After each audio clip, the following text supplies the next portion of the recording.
Okay, good evening. Happy 2022. It is our very first meeting of the TUSD Governing Board for the year 2022. So I want to thank you all so much for joining us and wishing you all a happy new year. To get started, if we can go ahead and ask staff to do a roll call vote to establish quorum, please. Yes. Ms. Counts? Sorry, here. Ms. Grijalva? Here. Ms. Luna Rose? Here. Dr. Robbie? Here. Dr. Robbie? And Ms. Shaw? Here. Great, thank you so much for all present. You're welcome. So I'd like to go ahead and move forward with the land acknowledgement. And we have Tiana Billy, a student success specialist with Native American Student Services, who has graciously agreed to read our land acknowledgement. Hi. Can we go ahead and bring that graphic up, please? Great. Thank you so much. So whenever you're ready, Tiana. All right. Hello, Yate. My name is Tiana Billy. I work for Native American Student Support Services, and I am a student success specialist.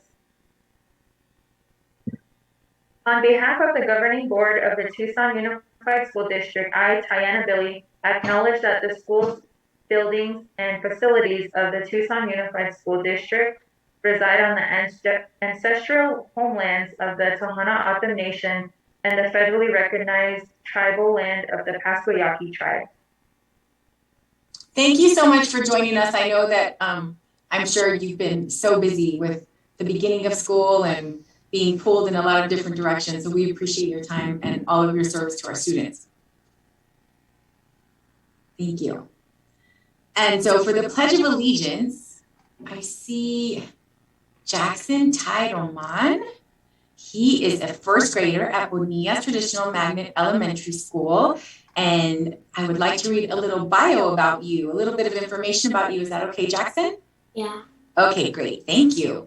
So Jackson Teidelman is a first grade student at Bonillas Traditional Magnet Elementary School. He loves that Bonillas is a character count school which rewards students with beaver bucks and gotcha cards for good behavior. He enjoys math, science experiments, as well as playing basketball and soccer. Jackson also likes to draw and particularly likes drawing DJ Marshmallow. Is that what that is? DJ Marshmallow?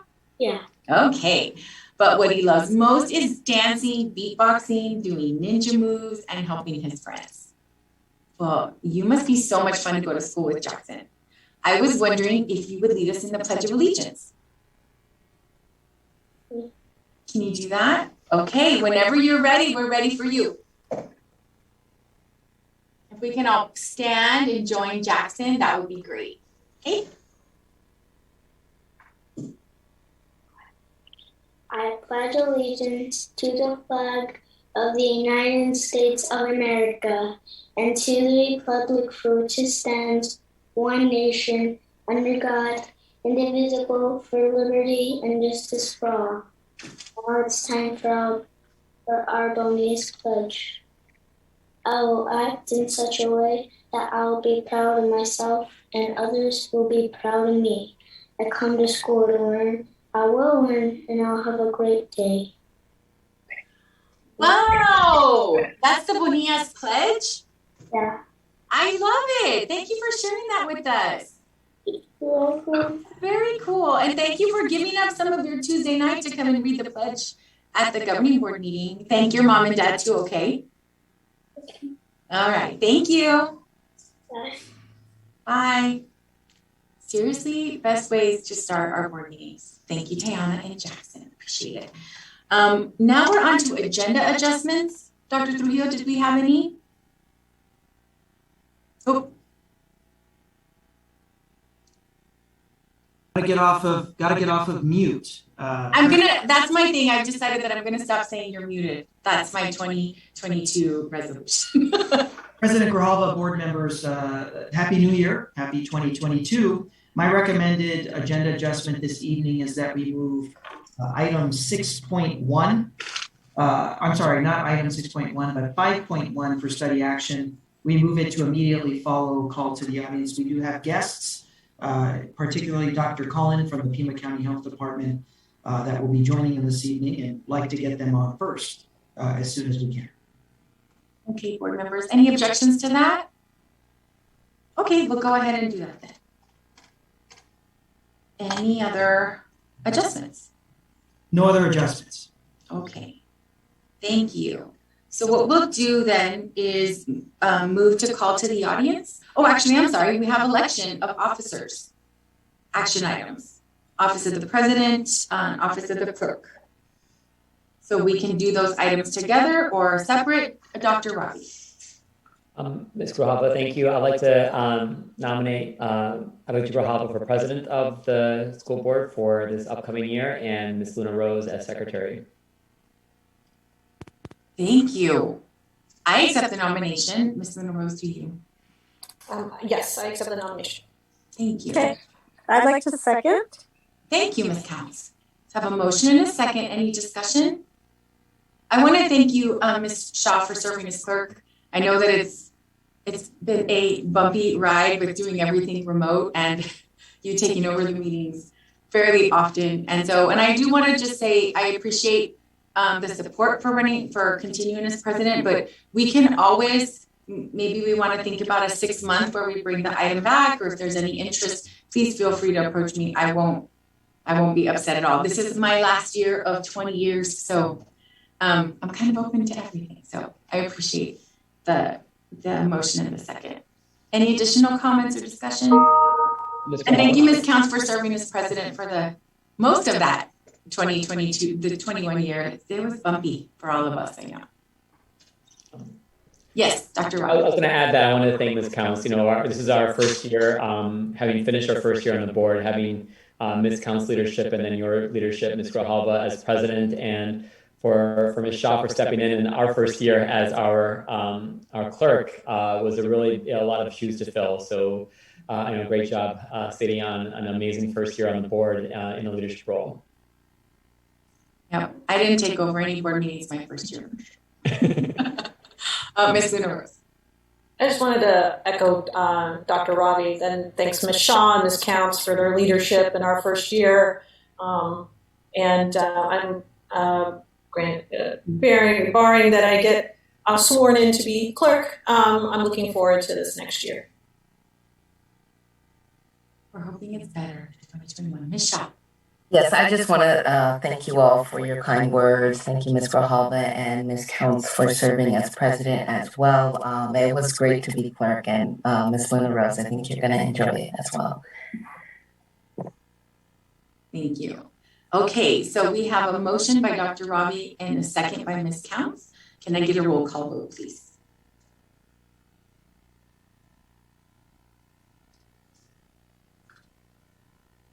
Ms. Counts? Yes. Ms. Luna Rose? Yes. Dr. Ravi? Yes. Ms. Shaw? Yes. Ms. Grijalva? Yes. Thank you. By unanimous vote, I will serve as president, and Ms. Luna Rose will serve as clerk. So thank you. Thank you. Okay, so now we are on 3.1, guidelines to address the board. Do you have those handy, Ms. Luna Rose, or would you like Ms. Shada? Actually, I will say that Ms. Pena just emailed them to me, so let me. Oh wow, she's fast. She's fast. Give me a second to open this up, and I'll. Sure. I'll get going. Okay. Okay, I've got them open, and I will start reading. Thank you. During the call to the audience, the board clerk will recognize speakers and maintain order by setting appropriate limitations. The governing board is committed to the safety of the entire TUSD community. In order to observe the recommended safeguards for reducing the rate of spread of COVID-19, the following procedures related to call to the audience portion of the board meetings will be observed. All public comments for the meeting were accepted in written form. Public comments will be read into the record by the program coordinator of staff services to the governing board.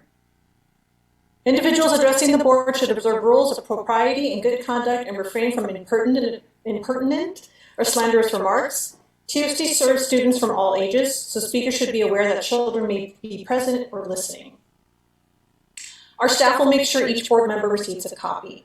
At the conclusion of the call to audience, the governing board president will ask individual board members if individual board members wish to respond to criticism made by those who address the board, wish to ask staff to review a matter, or wish to ask that a matter be put on a future agenda.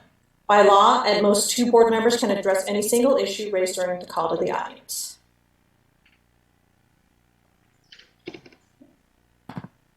Do we have speakers? We do. We have 5 speakers. Okay. So the first one is from Ms. Dolores De Vera.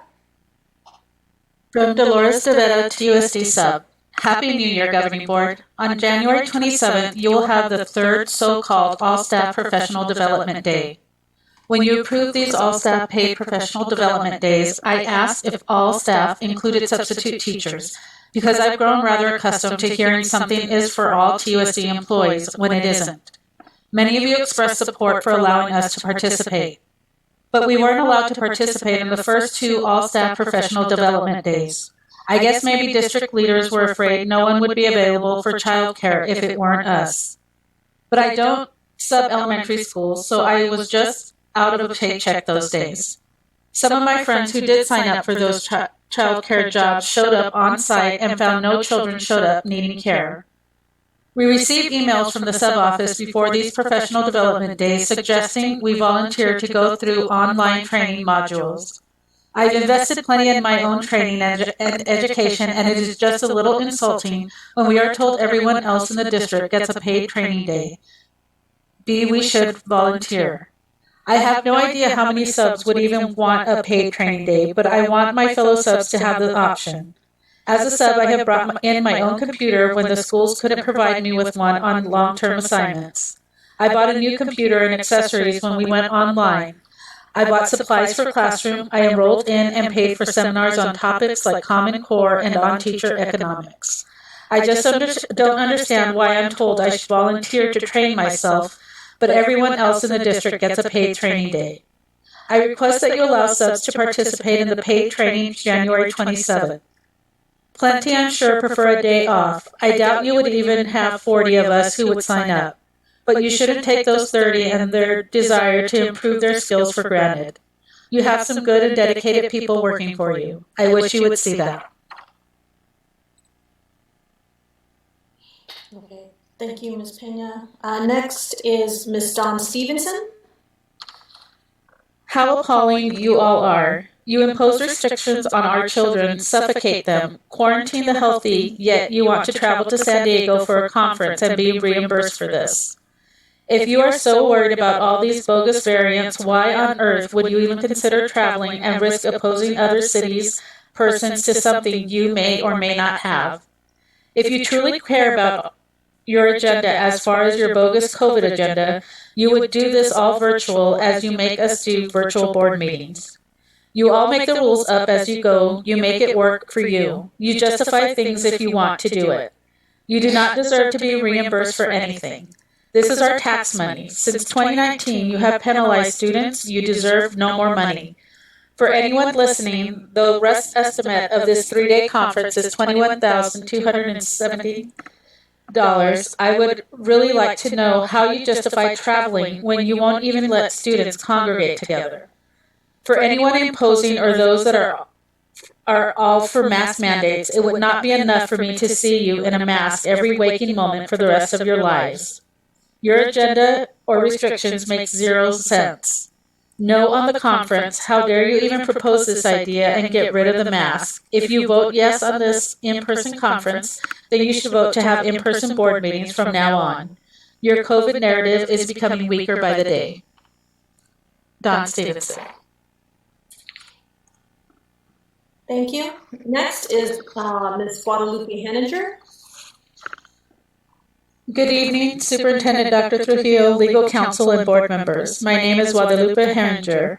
This pandemic has affected everybody in TUSD families of all walks of life. The supply chain disrupted by this pandemic here and all over the world have created price increase in some parts of the economy and is being addressed by this new administration.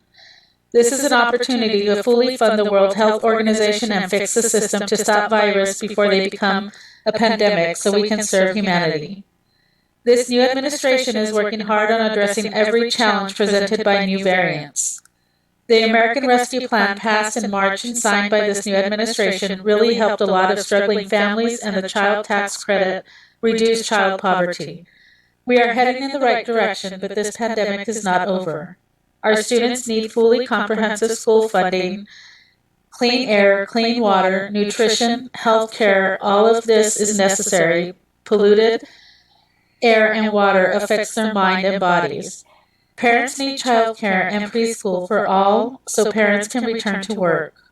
Call your U.S. Senator and tell them to vote for the Build Back Better Act. In an investment in our economy, it will create jobs, and economists said it will reduce inflation.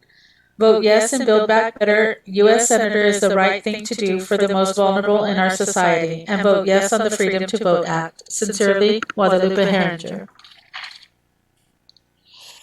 Thank you. Next is from Ms. Wendy Islas.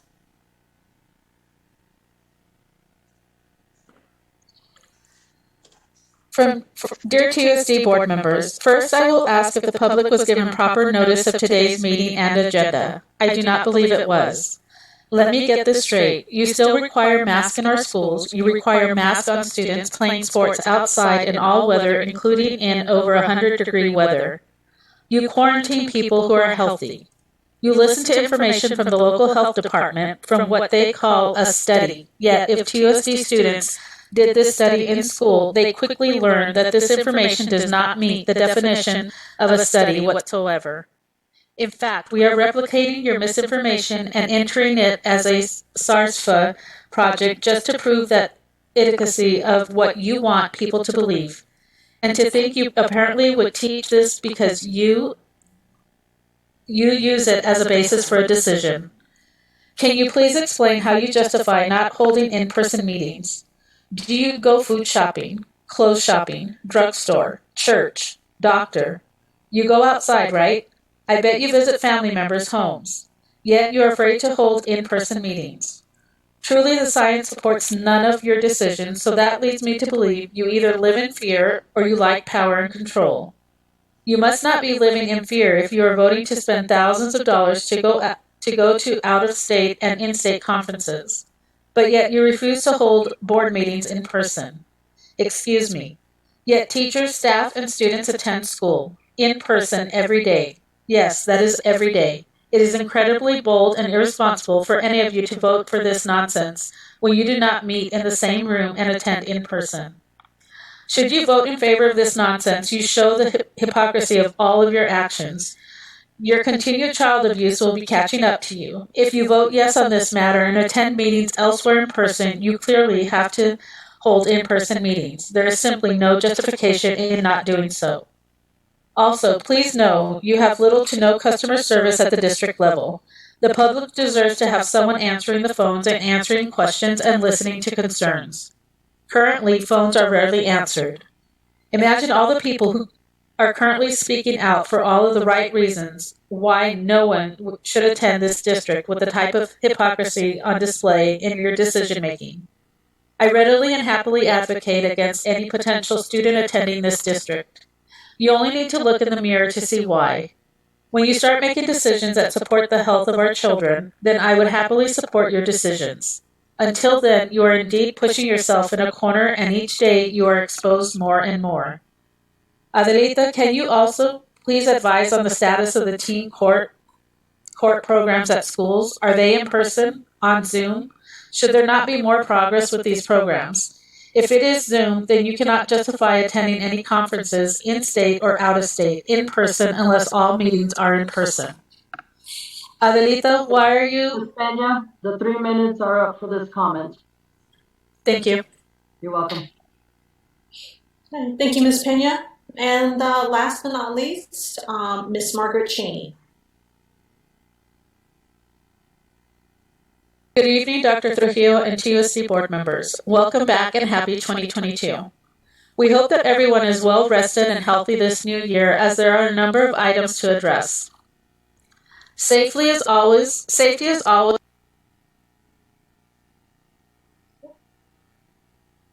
Ms. Pena? Sorry about that. Let me start over. Good evening, Dr. Trujillo and TUSD board members. Welcome back and happy 2022. We hope that everyone is well rested and healthy this new year, and as there are a number of items to address. Safety is always at the forefront of any union agenda. To that end, we are hoping you will reiterate among administration that Zoom alternatives and continued social distancing are of the utmost importance during staff meetings of any kind. We have done our best to ensure that everyone continues to wear masks and be vaccinated where possible, and we want to extend our gratitude in the decision to award stipends for vaccinations and free testing to all our TUSD family. Unfortunately, we have received a number of complaints from several sites regarding CTT PLC use of time. This issue is the content and/or frequency of the CTT PLC, as well as who is actually in charge of the meeting, and finally, where students are being placed during that meeting. With regard to frequency, is it necessary to hold the meetings daily? There seems to be inconsistency in this area between grade levels, but the more frequent the meeting, the more students are placed with non-teachers, in part due to vaccines, which means students are not getting academic time and the adult is not always highly qualified to present a lesson. If the goal is simply to have them babysit, why request a traditional lesson plan? Those same adults have regular duties they are now out of time to perform, which begs the question of why CTT PLC meetings are held on any day other than a Wednesday. Regarding content of the meetings, it seems some sites have different individuals driving the meeting agendas. Having a person in charge of the agenda makes sense, but if the rest of the teaching staff has little or no input on what the agenda is about, doesn't that negate the purpose of the PLC CTT focus? We're sure you have heard employees talk about additional workloads. Surely this is a pretty simple thing to fix. What is the purpose of such a mandate if there are still so many vacancies? Why hold them while students are still on campus? This creates an additional burden on staff who are already shorthanded and feeling overwhelmed. To put it frankly, during a normal year, this issue might simply go unnoticed and people could learn to cope. But this year, and perhaps for several years to come, employees are barely coping emotionally with the loss of loved ones, deep-rooted anxieties, and the stress and trauma so much change has brought to us in such a short time. Growing apprehension about the newest variant is keeping us busy, but we recognize that only Pima County Health is allowed to determine when to return to hybrid or online teaching. It is time to think outside the box and look at more creative methods of scheduling meetings and readjust the purpose so that teachers and staff are not overwhelmed. Remember, many teachers are subbing during their regular planning periods, have 6/5 schedules, and new teachers may have miles to go due to the loss of mentor teachers during the first quarter. Regular classified are doing their jobs, plus the duties of those unfilled vacancies and new COVID safety precautions, and still leave at the end of the day to go to second jobs to supplement their incomes. Excuse me, Ms. Pena, the 3 minutes are up for this comment. Thank you. You're welcome. Okay, and that concludes this evening's call to the audience. Okay, thank you. Board members, does anyone wish to respond to a matter, ask staff to review a matter, or ask that a matter be put on a future agenda from any of the call to the audience? Ms. Grijalva, I'd like to request that Ms. Cheney's recommendation for a review of the PLC, and I think it's CTT time, be addressed. So I'm wondering if we can either get that agendized or have a thorough report emailed to the board. Okay, thank you. Ms. Shaw, I saw your hand go up. Thank you. Yeah, in response to Ms. De Vera's letter, I was hoping that staff could review that matter. I thought that we had discussed it previously, that subs may have access to that professional development, and since they do serve students, I think it would bode well if they had access to that professional development for this school year and beyond. Also, to my knowledge, I thought we were still opening up next week for our board meetings in response to Ms. Isla's criticism of the board being virtual still. It's my understanding that we are still opening up, but I guess we'll discuss that in the next, in the 5.1 agenda item. Thank you. Thank you. Dr. Ravi? Or I'm sorry, Ms. Luna Rose. Yes, just, and Ms. Shaw just touched on it, but I just wanted to, the two previous letters about us being virtual meetings, just for the public to understand that we as a board have met in person. And we are opening it up. We are discussing opening it up to the public come next meeting. So we have been, and we've been, we made that decision in support of our staff and teachers and students, everybody going back. Tonight, yes, we are not, but all previous meetings up until this evening from, when did we start? April or May, maybe a little bit earlier than that, we had been meeting in person at Duffy. So I just wanted to make that clear. Thank you. Dr. Trujillo, did you have anything you want to add? No, but we will certainly look into the issues requested by the governing board members here. Okay, thank you. There was a comment by Ms. Islas regarding proper notice of the meeting, and I just wanted staff to have an opportunity to talk about the posting of this meeting. It's fairly standard, but. Yes, I will address that, and I will ask Yolanda to join me. Ms. Pena and I had communication over the Christmas break in preparation for this meeting, and Ms. Pena appropriately agendized this meeting and released it for public view, I believe on Friday, if I'm not to be mistaken. Ms. Yolanda, if you could elaborate. Yes, I did feature the meeting on Friday at, I think it was close to 5 o'clock, which is well in time before the meeting time. And the draft came off on Monday at, I think it was about 5 o'clock too. So, Yolanda, the second question is between the posting of the agenda, making it publicly available on Friday, and today, have you implemented or executed any revisions to titles, board action request language that appeared to the public on Friday? Or no. You verified that everything, all the language of all the items stands as it was originally submitted and activated on Friday? Yes, that's correct. And what is the legal requirement for posting? 24-hour notice. Okay. Thank you. I just wanted to make sure. And then the other, Ms. Islas was talking about teen court. I'm not the director of teen court, and I haven't been for a year. And so each individual school has a teen. If they have a teen court program, then you would contact their coordinators at each site if they have one. So I just wanted to make that clear. Okay. Anything else? All right. So we're going to go ahead and move based on the request by Dr. Trujillo to item 5.1, Tucson Unified School District COVID-19 Readiness Response District Update, December 9th through January 4th. And I see we have Dr. Cullen. Happy New Year, Dr. Cullen. Thank you for joining us. Appreciate it.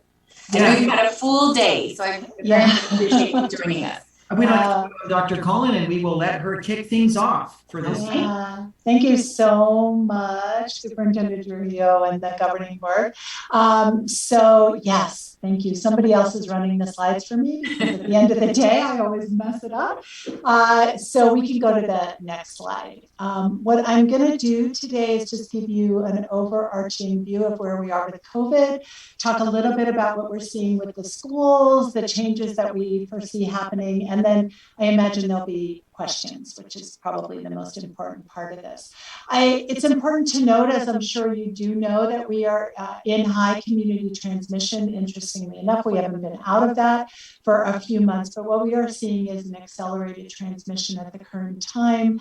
I don't have Omicron listed here. The Omicron data is a little difficult to get. We believe that Omicron is anywhere, and this is a large difference, between 4 and 20%. We are increasing our amount of what we call viral sequencing. That's how we determine what the incidence of Omicron is. We have had one small outbreak of Omicron that was affiliated with the university. It was probably not caused by the university, but it did affect a group of people at the university. You can see our case rate and I'm going to go through this, and then on the next slide, you'll be able to see the epi curve. We're seeing an increased positivity rate. As you know, we have done a significant distribution of at-home tests, actually over 100,000. I'm at Abrams still tonight, and we've done a distribution of approximately 3,000 tests today. I want to just do a shout out to El Rio because they're who gave us those tests. We have shut down the library distribution because we don't have any more tests. We believe we will get more coming in the upcoming days from the state. It's important to note those are coming to the state from the federal government. So the cost of that is being borne at the federal level. We do expect to see an increasing surge in cases. This is as we come off of a very large holiday season, coupled with Omicron, coupled with what we are seeing in the rest of the country. As I state to people, we don't have a moat around Pima County or a big wall, and we have no reason to think that what's happening in other places won't affect us. While our hospital bed availability does remain stretched, it has been stable at stretched, and it's important to note that only about 40%, 30 to 40% of the ICU beds are COVID patients. So a significant number of people that are in the hospital are non-COVID. And as you know, because you've seen this with other working groups, healthcare workers can be as affected by COVID as other people. And so there is an increased absenteeism due to people being ill. Next slide. The next slide is just our COVID epi curve. We've talked about this a lot. You can see we go back to the beginning. We did have a curve you can see around August of 20. We had a little peak, you'll recall, in the fall. That was really our second one. It looks like 9 to 10 of 20. That was the university curve when people first came back. That large, significant increase in cases that we saw over the winter, primarily December, January. We started to come out of it in February. And now you can see where we are now. I am reluctant to call this a curve. It's more what I call a rectangle, and now it's starting to spike again. So while we were hopeful that we would see us able to get these numbers down a little, especially now when we're seeing a new variant, we do expect this to go up. I'm asked repeatedly, will it go as high as it did last January? We actually, based on modeling, would think that will not happen, but we are seeing very significant number of cases right now. Next slide. So I want to just talk about the community response, and you all are familiar with this from the health department perspective, as well as with our community partners and our CBOs and our schools and businesses. We've been able to provide vaccines, boosters, flu shots, routine vaccinations. We can see the self-test kits distributed. This is over 50,000 in the libraries alone. We are providing booster shots and flu shots to congregate facilities and homebound. And you may recall the reason for the congregate setting is because that's where all the very early mortality and impact, significant morbidity happened at the very beginning of the pandemic, when we saw nursing homes take on a very significant disease burden. And then we have, and many of you may know this, provided childhood vaccinations to the newly resettled refugee families. Those are occurring through our clinics. Next slide. We want to talk briefly about vaccines because they really do matter. I'm not going to go over all of these, but you can see the most important thing here is that people that are vaccinated are 15 times, people that are unvaccinated are 15 times more likely to pass away from the disease. This number is holding, while Omicron itself seems to have less veracity and impact on people. We are still seeing this hold of vaccination. So what we know is as we move into Omicron, if you are vaccinated, you may get Omicron, you may get COVID. There is a significant number of breakthrough infections. In fact, about 28% of our infections are in people that are fully vaccinated. However, the vast majority of them never end up in the hospital and do not end up with significant morbidity or mortality. Next slide. So we want to talk about the schools, and this number I think shocks all of us. The one number is not the number of cases, but the number of children that we and staff that quarantined. This is from the beginning of the pandemic through, and that should be 7/20/20. On average, we're seeing 4.5 contacts per case identified from the schools. This is actually a tribute to the schools. They're very helpful with us in terms of identifying our contacts. And this will become important because we're just going to talk briefly later about test and mask to stay. Our goal is to keep kids and staff and teachers in the schools as long as we can do that in a safe way. And you can see these confirmed outbreaks in schools, 239, and classroom closures, 131. In terms of school closures, it has been single digit. So while we have had significant classroom closures, we have been able to keep the vast majority of schools open 100% of the time. Next slide. This is your layered mitigation. You have all seen this. You know, the other thing that the schools have done, which we don't point out here, but is really critical, and District 1 has done a great job, is the ventilation. We know that that's really important. Remember, COVID is a respiratory disease. You'll recall early on with COVID, it was unclear really what was most important. Was it cleaning surfaces? As we know, it is now the respiratory commitment, both from the environment in which one is, as well as the ability of the individual to protect themselves and protect others through masking. Next slide. I know I'm going kind of fast, but you guys will get all these slides. So our partnership through K through 12 with District 1 as well as the other school districts has really focused on ongoing vaccine clinic availability. On average, we've done 1 to 2 vaccine clinics as soon as vaccines became available.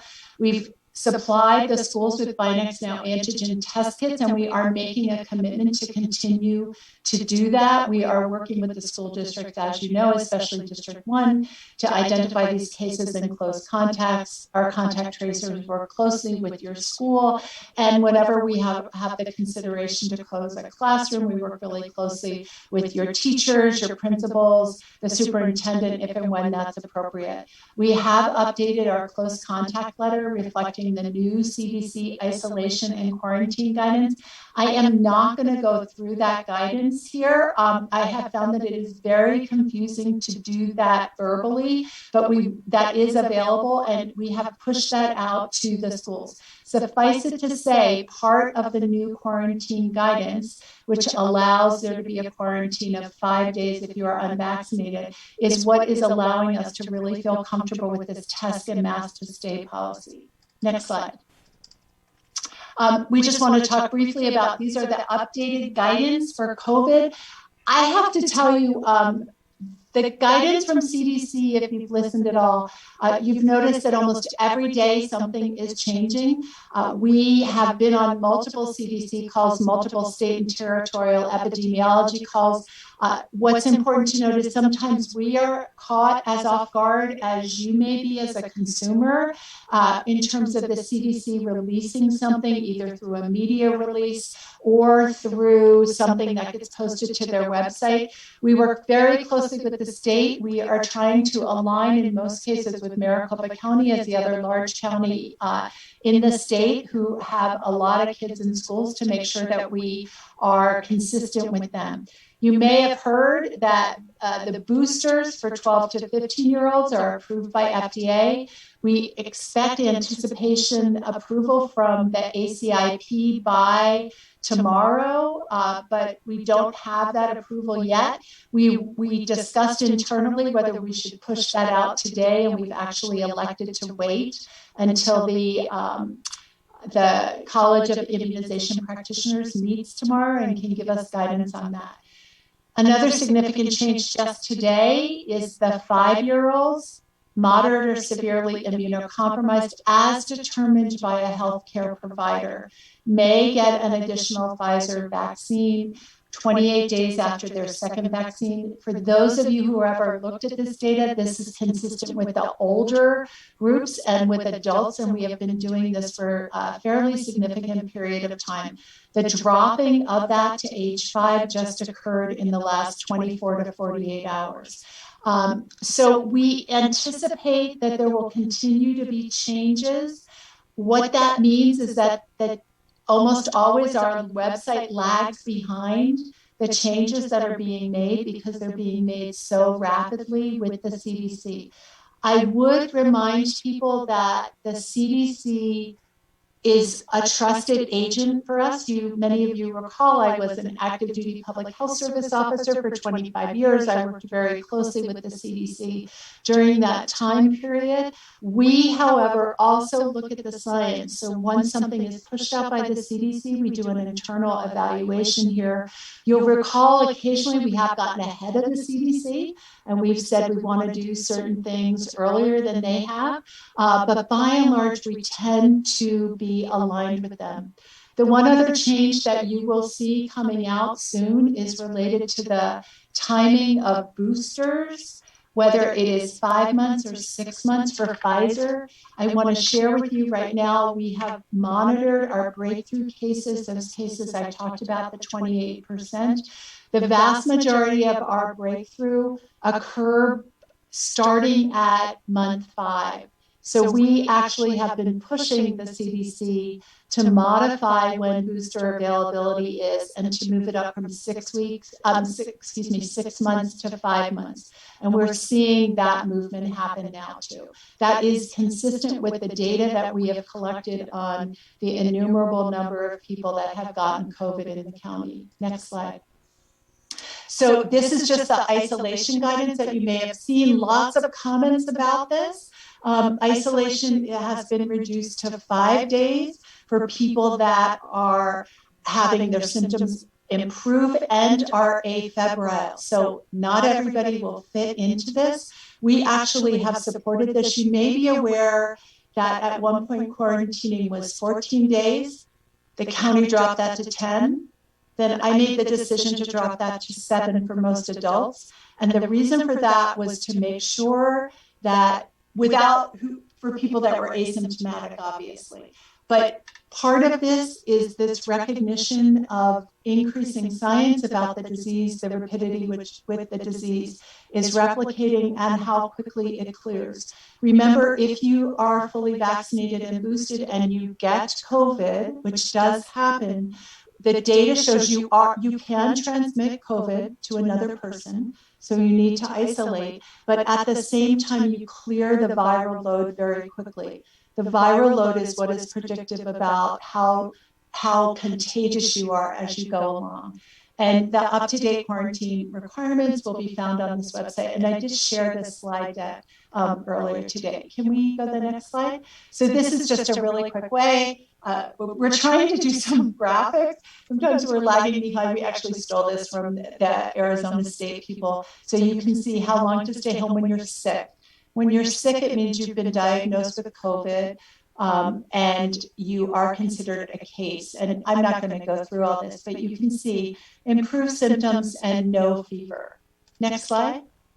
The next slide is just to give you a little prelude about test and mask to stay. And Dr. Trujillo, we realized we just pushed this out about an hour ago. I'm sure you have not had time to really look at it. However, we have had test and mask to stay in the county since last fall, but it was very constrained. We had very few sites that worked with us on it.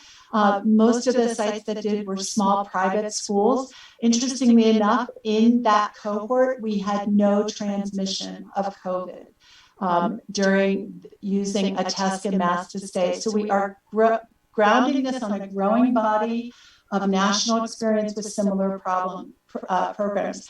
I want to prelude this that there is no guarantee here of that there will be no transmission of COVID with a test and mask to stay.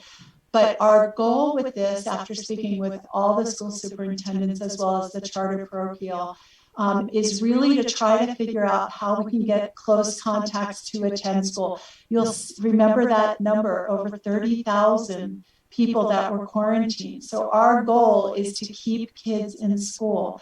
There is very specific guidance about that, like I stated, was just pushed out to the superintendents. We have worked with the superintendents on a few different versions of this. The latest version includes the latest recommendations from CDC in terms of what does it mean to be fully vaccinated.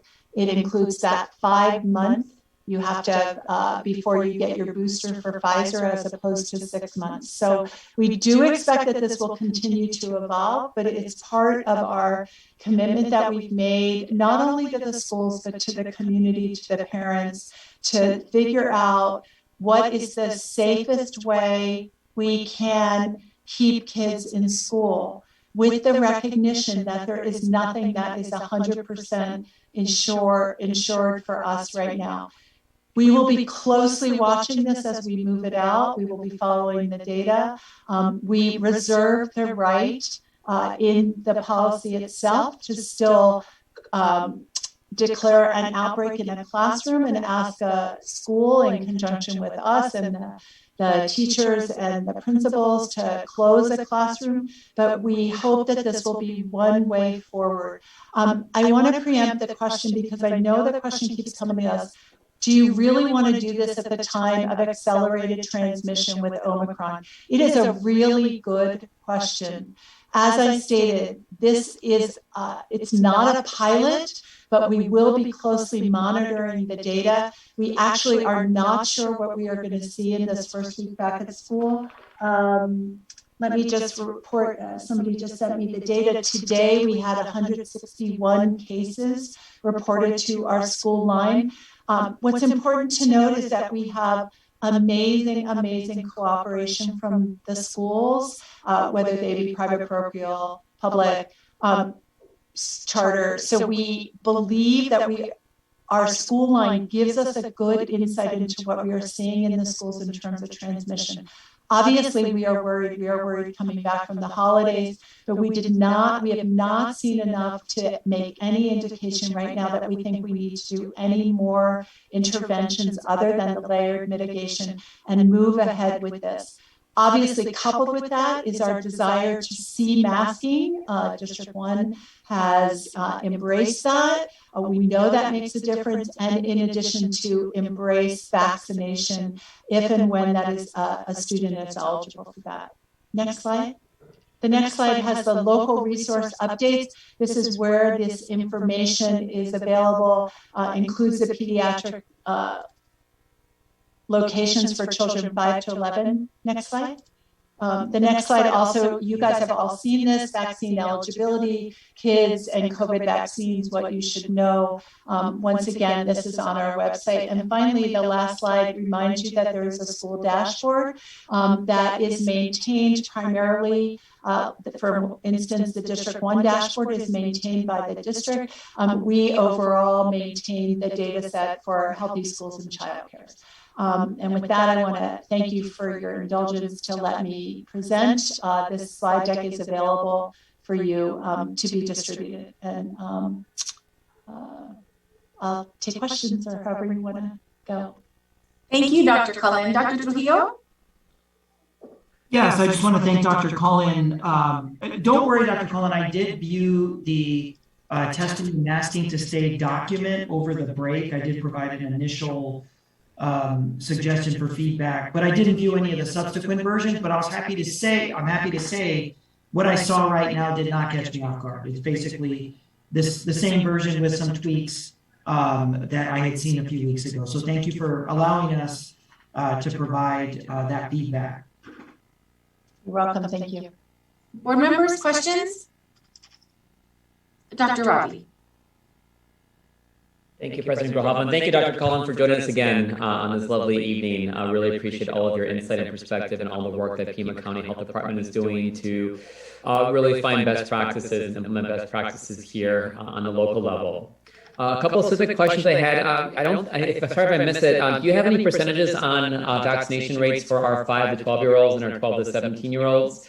That's probably countywide data, but I'd love to get I don't know if we have anything specific for TUSD, but at least we can get some information on what's going on countywide on kids' vaccination rates. Yeah, I do. Thank you for asking. I actually wrote these down to talk about. I'm sorry I didn't. So our vaccination rates overall for the county, now remember that includes the kids less than 5 that can't get vaccinated, are 75% for one vaccine, 64% for fully vaccinated. For those 5 and over, 80% for one vaccine, 67.8% for fully vaccinated. And the numbers go up a little from there. We do have the vaccine dashboard, which allows you to sort by jurisdiction, but the jurisdiction doesn't, they're the lines of the school and of the districts, and they may not reflect who your student population is. But I can make sure, Dr. Shaw, that we send that out to you. So Dr. Collin, you said 80% of kids 5 and above have at least their first vaccine? First shot, yes. Oh, that's more than I thought. Like by a lot more than I thought. So that's really good to hear that statistic. And I don't know if you have this information also in terms of the hospitalization of kids. We're all hearing the same news reports of more hospitalizations of kids. Are we seeing this mostly in unvaccinated populations, or are we seeing a lot of a breakthrough, like serious infections for those who at least have 1 or 2 shots of vaccines? So we get that data through anecdotal information by talking to the pediatric hospitalists, and they are not reporting that way on a daily basis an increase in those hospitalizations and or intensive care hospitalizations. There was a report that came out yesterday, I'm thinking it's from Michigan, where they saw a significant upsurge in pediatric hospitalizations, and I actually shared that with the pediatric infectious disease person at Tucson Medical Center, he said they're not seeing that. What is important to note, there is an increase in RSV, which is another respiratory illness, and that is resulting in increased hospitalizations. Dr. Ravi, too, I really want to, I realize I wrote those numbers down, and I just want to check them for the vaccination rates, and we will get back to you just to make sure I'm not misreading data, because I was doing it pretty quickly. Thank you. Yeah. I thought, Dr. Klein, I thought we were at 56% overall for 1 dose, but for the kids, for everyone. Well, yeah. Oh no, maybe for kids. I'm sorry. It was for kids. 107,000. Does that sound right? 107,000 something. I have to say, I'm I know. embarrassed that I don't. No, we have a lot of numbers floating around, and they're changing all the time. So no, I understand. Yeah, but if you can get that information to us, or yes, Dr. Trujillo will get it to all of us. Yeah. Did any other board members have questions? Yes, Michelle. Thank you, Ms. Grijalva, and thank you, Dr. Collin, for the presentation. I was just wondering if we could go back real quick to the slide that refers to the test and mask to stay policy. And I was hoping that you could just clarify real quick, or maybe the slide will clarify, about, I saw something that said that if they have a fever, they can come back if they have a fever 24 hours. Within 24 hours. That seemed a little I think that to me. They cannot come back if they have a fever. I think it may be on. I think that wasn't. I think it's on the slide above it. Okay. Yeah. Okay. So fever free for at least 24 hours without medication. Okay, so this is within that 5-day guideline that if, like, on day 3, they haven't had a fever since for 24 hours, then with a negative test, they can return. So. This, it's a little confusing. This is for the cases. So this is for somebody that has COVID.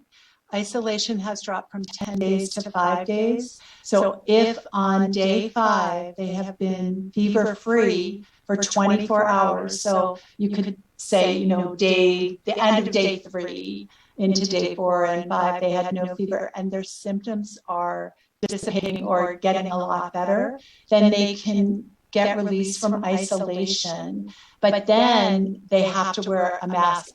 For you guys, that's not an issue because everybody's wearing a mask, but they have to wear a mask then for the next 5 days. So isolation used to be 10 days, and actually CDC has never gone away from that.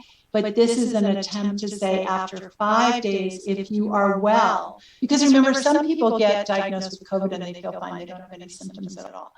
So if they are well, then they can come back after 5 days. They can leave isolation. For the test and mask to stay, this will apply, and the test and mask to stay is really related to the contacts. All those kids that we made quarantine, what we're trying to do is keep those kids in the classroom if we can. Okay, yeah, it's a little confusing because if you could go back real quick to the previous slide, at least 5 days have passed since symptoms first appeared. So if a symptomatic person who's tested positive has gone through those 5 days, but say for instance they still have a lingering cough, are they able to go back even though they still have symptoms? Yeah, so you can see number 3 here. This is a very big point here, and I think it will be up to hopefully the provider and/or the person taking care of this patient. This person, if you go strictly by what CDC has written here, this is from, even though it looks like it's our guidance, this is from the CDC guidance verbatim. If their symptoms are improving and there is no fever, they can be released. They are still considered in isolation, but they can go back into a setting with other people with a mask for the next 5 days. Okay, yeah, I take issue with the info on this slide, and I wish I don't want to adopt these new CDC guidelines. I think we should stick to the ones previously from last year, because it just seems like this is counterintuitive if we're trying to keep COVID out of our schools. We're letting someone with symptoms who just tested positive after 5 days to come back. Like, I'm sure they're still carrying, minute forms of the virus. Can you speak to that? Yeah, I can speak to that. You probably are aware that Dr. Fauci over the weekend, this is an area where there is much change going on. Dr. Fauci over the weekend indicated right now, day 5 does not require you to test negative. There was discussion this weekend whether to get out of isolation, you would need to have a negative test on day 5. CDC is reconsidering that right now. And it's just important to note that this is all changing rapidly. The argument for this is that if you are improving your symptoms, the odds of you having a significant enough viral load to transmit through a mask is very low. Is there 100% guarantee? No. I don't want to go on record saying there's 100% guarantee. This is based on the fact that your transmissibility, if you, meaning if you're the person that this is describing, is very minimal, with the assumption that you are masked and the people around you are masked. Okay, thank you. You're welcome. Yeah, I think it's a concern because we've all been conditioned. Like, if you don't feel good, don't go around people. And we're telling students, like, if you don't feel well, don't go around people. And now if I test positive, I have 5 days since symptoms started, I still have a cough and maybe a little, but it's better, I can go back. I mean, it's those kind of cases that students are getting sent out of school, like out of their classroom to go be tested for. So it is and my worry is changing a lot of our guidelines on an ever-changing landscape. It's concerning in that regard. I understand that we want to keep our students in school because there are a lot of other concerns with keeping them out of school. My son had to go through a quarantine because he had close contact, and he was just shy, like 3 days from being fully vaccinated. So he missed, 5 days of school, because by the time we found out about it, he'd already been exposed a couple days. But it is concerning. That part is concerning. And then the other thing that I was wondering if we have enough data on is the transmissibility of Omicron, because I've been reading and we've all been seeing articles on the fact that cloth masks aren't really very effective and that we should be using N95 and whatever we can get our hands on that is thicker. These N94s are like this, but that those aren't really effective. And so one of the things that I was going to ask Dr. Trujillo about is getting at least our staff the more protective face coverings, because those ones that are like sometimes like a bandana or the cloth masks are not, statistically they're saying they're not as effective. Do you have any information or any other guidance that we can try to implement as best we can in the district? Is that to me? Yes. Okay, thank you.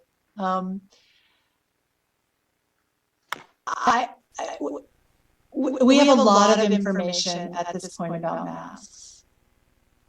We believe that cloth masks, while having some effectiveness, are nowhere near as effective as looking for a surgical mask or an N95 or an N94, which I think you just showed. Yeah, it was only we have had this discussion repeatedly about what is the best recommendation. Obviously, the best recommendation is the mask that you will wear. And if the only mask you will wear is a cloth mask, then you should wear a cloth mask. But the data is clear that you get increased effectiveness for protection from transmission of the virus, both externally and internally, as you go up that ladder. So highest N95, KN94. There's also, what we use in the hospital, and that's a somewhat different story because those are what we call fit tested masks. So they're really designed to be have a seal that enables you to not be transmitted at all. Then you go to surgical masks, and then at the end you go to cloth mask, and then you go to bandanas and any other kind of guard that people want to use. We would recommend that. I think with children, it will be difficult to put anyone in a KN or an N95 for a long period of time. I would hope that surgical masks would be available and be used as much as they could. Okay. Ms. Grijalva? Yes, Ms. Counsel. I have a question for administration. Dr. Trujillo, we had at the beginning of the pandemic purchased a large lot of N95 masks. Do you know if the district has any left, and if so, how many? Yeah, thank you. Thank you, Ms. Counsel. We currently have 70,000 N95 masks that are available upon request from our employees. I did meet with our leadership team at the beginning of the week to try to preemptively order more, as well as the Buy Next Now at-home test. We know that there's going to be a run on both items. So we certainly want to be ahead of that. So even before the order, we have 70,000 N95s on hand to meet the needs of our employees. I do want to be clear that we don't have enough N95 masks to meet the needs of our 40,000 student body. Right. 8,000 employees were very comfortable at 70,000. So if any parents watching, we would strongly encourage you to secure N95 masks for your kids, given what we've heard here today from Dr. Coleman. Or surgical masks, as Dr. Coleman said. Yeah. Absolutely. How can our staff receive their N95 if they're interested? Yeah, if our staff, if they're interested in receiving N95 masks, as all requests, a simple request to the principal's office. We will certainly, as we do with other supply items related to COVID, whether it's hand sanitizer, gloves, or regular masks, make sure that we have the appropriate amount of N95s dispatched to the school where the employee is making the request. Okay, thank you. And then we also made a several $million purchase of air filters for every single classroom. So I'm wondering if we can get an update on if new filtration systems, or at least like new inserts, need to be put in, and how we need to keep those updated, and if we can get I think some numbers on where we are all of our air filters that we did spend millions of dollars on still at TUSD, and so just getting a little more information on where we are at with air filters and how we can update whatever updates we need to do with them. We can build that into next week's COVID update, whereas we are Okay. January 11th. Thank you. Ms. Grijalva. Yes, Ms. Luna Rose. Thank you. And this is for Dr. Trujillo. Kind of following on Ms. Counts, do we know how many surgical masks we have for students? That we don't know. We knew coming into the week that we wanted an immediate inventory on N95s and the Buy Next Now rapid tests. We do know there's a nationwide run on those two items, but what we'll do next, Mrs. Luna Rose, is take stock of our remaining mask supply, the regular surgical. And I'm going to hold up to my screen. I kind of have both on hand. I've got the N95, and then for tonight's discussion, I don't know if this is the surgical that's been discussed tonight, but this is probably the most common mask that you'll see available in our schools and in our health offices. So I don't know if this is what you mean, but we will take stock of where we are with these masks. And I'm assuming Dr. Cullen, is that the type of mask you were referring to? Yes, it is. This is surgical. Okay. Yes. Okay. Yeah. Okay. And they're just so you know, there are three. They don't feel that way, but I have one too. They're 3-ply, and they're the reason why. And I'm sure you guys know this is the N95. You get a much better seal than you do with this. So the point of this is to really make the nose piece work and have it fit. Yeah, perfect. You're great, great display of the N95 there. Okay. And I just wanted to, Dr. Trujillo, I think if you can give us a report next week about how many there are, and then if we can, I do know I've seen them when I've dropped my daughter off at the front of her school, but if we can really encourage our parents to more surgical masks, because I also, the N94s and 95s, they're, for some of our families, they're out of the price range. They can, if you were to go onto Amazon tonight and try to buy a box of 25, it's probably going to cost you $60, whereas a couple of weeks ago they were probably like $15. So I would hate to ask our families to do that. And then I also, some of those N95s with our little ones, I know they make them for kid size, but they're also hard to find. So I think if we can just really encourage our families to use the surgical masks, since they are 3-ply, but at least get us through the wave we're having right now. Absolutely. We'll provide, in addition to updating the board on our HEPA air purifiers and the filter replacement, we'll also build in information on our current stockpile of masks, both N95 and our surgical.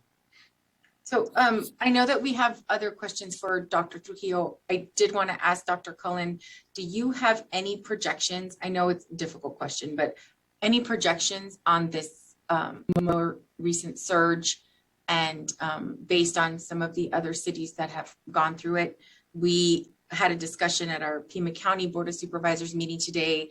We were going to go back in person at our next board meeting and opted to table that, or at least postpone the conversation until the first meeting in March, just based on what Dr.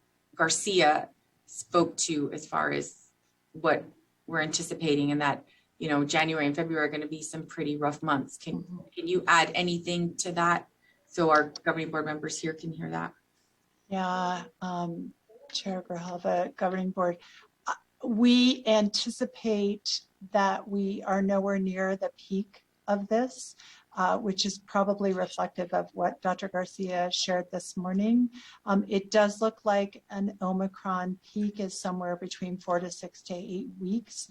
We are now coupling that with what we know was, what we are concerned about was a lot of social gatherings in the last 2 weeks. So I would, our estimate, and I always say I don't have a crystal ball at all anymore with this virus, is that we will continue to have very high caseloads through February, perhaps into early March. That is when we look at our staffing and our projections in the health department. Those are the kind of time periods we're using that would be consistent with what Dr. Gerald has done and others forecasting that it's been done by ASU as well as NAU. So I think we're looking at a 2-month period that will be difficult. Now, what's interesting is that despite the fact that we have seen this very significant rise in cases, we are not seeing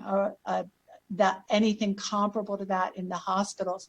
And that's what you're hearing from the other jurisdictions and other countries that have gone through this. Other than that one report that came in about an increase in pediatric hospitalizations, which really just came in the last 36 hours in one area, we're not seeing that either. But it's just important to note there's a tremendous amount of unknowns as we move through the next few months. Okay. Do board members have any other questions for Dr. Cullen? Okay, Dr. Ravi. Quick thing on the math, Dr. Trujillo, as you get that data, please have it by size. I know that the high schoolers need different sizes than our larger 5th graders and even our smaller kindergartners. So making sure that we have all the sizes we need at each of our campuses. Dr. Cullen, just to kind of add to the slide that you had up, there were some questions from the board members about the 5 days of isolation, 24 hours, fever-free. That's and your experience as a physician as well. That's not new as in terms of our understanding of viruses. This is my 15 years of seeing patients before COVID. This is exactly what we were telling patients in terms of when to go back to work, when to go back to school. And I'm glad we've been able to confirm what we've been saying for decades with the latest data that we have for COVID. This isn't novel. This isn't something that just was made up recently, but this is what our understanding of viruses and transmission has been for many decades now. And then my question for you, Dr. Cullen, on the test kits, you'd mentioned that there's no longer available in the libraries because of supply. Where are they available now? And I'm asking personally because I received an email right before this meeting that my twins who are in preschool on the TUSD campus, their class is now shut down because of a COVID exposure. So they're in quarantine this week, unfortunately, and I'm figuring out childcare and all the needs that they have for this week as a parent, and need to get them tested in 5 to 7 days. So I got to figure out where they get test kits for my own kids. So where can I get test kits now, and where can our audience know to get test kits this week? So Dr. Ravi, right now it's difficult to tell you where you can get a test kit. Like I stated, we just gave out almost 3,000 here. We have no more distributions planned for the rest of this week unless we get a shipment in, which we may or may not get tonight or tomorrow. Testing is still free at the multiple Pima County sponsored websites for testing sites for antigen testing. That's probably the best way to get a result right now, is to go to one of the testing sites. I will tell you that they are, there's lots of people going to them. Lots of people are concerned. So you can make an appointment. However, you should assume that you may have a 30 to 45 minute wait. But we're not running out of kits at those sites. I was told today that some of the pharmacies in town were sending people to us today to get a test kit. So I would be hesitant to refer you to a pharmacy in town. All right. Joys of being a parent in pandemic time. Right. Right. Yeah. My cousins in California had a 3.5-hour wait for tests, just huge lines. And so when I saw the lines over there at Abrams, those were going around the block. They were. Crazy. Yeah. Well, I know that you've had a long day. Any other questions for Dr. Cullen? Yes, Ms. Shaw. Thank you, Ms. Grijalva. My question isn't for Dr. Cullen, but for Dr. Trujillo, actually, and maybe both. Dr. Trujillo, can you just remind us if still the board does not have the power to basically approve of any of these new or changing guidelines. The power is with you, correct? And the Pima County Health Department. Thank you, board member now, Shaw, our recent clerk. So I think that board member Shaw brings up a great point. So I want to start kind of macro because we are getting a lot of emails, and that's why I'm glad that you brought this up. So first of all, on a macro level, neither the governing board or the superintendent has the authority to close the district down and make us go 100% remote. That is only the Arizona Department of Health Services that can issue that kind of order, or the Pima County Health Department could issue that order, but they would need the blessing of the Arizona Department of Health Services to be able to do that. So that is definitely 100% out of our purview. The governing board, now switching to COVID protocols, the governing board at its last meeting adopted a testing policy as well as with some protocols that requires a 10-day period of isolation, so or quarantine if you're COVID-19 positive. So the governing board does not have to automatically adopt the 5-day recommendation here. It can stick with what it's already adopted as part of your weekly testing action that you took at the last governing board meeting. So I would say with regard to school closures, with regard to relegating us to either a complete closure or going to online, that is outside of our purview. It's outside of the board's purview. But with regard to the mitigation protocols that we adopt, yes, there are areas where the administration is able to take action without necessarily governing board vote. And there's areas where you can take action as a board with regard to testing or setting limits with regard to the number of days that you want to see case positive individuals in quarantine or you'd like to see close contacts.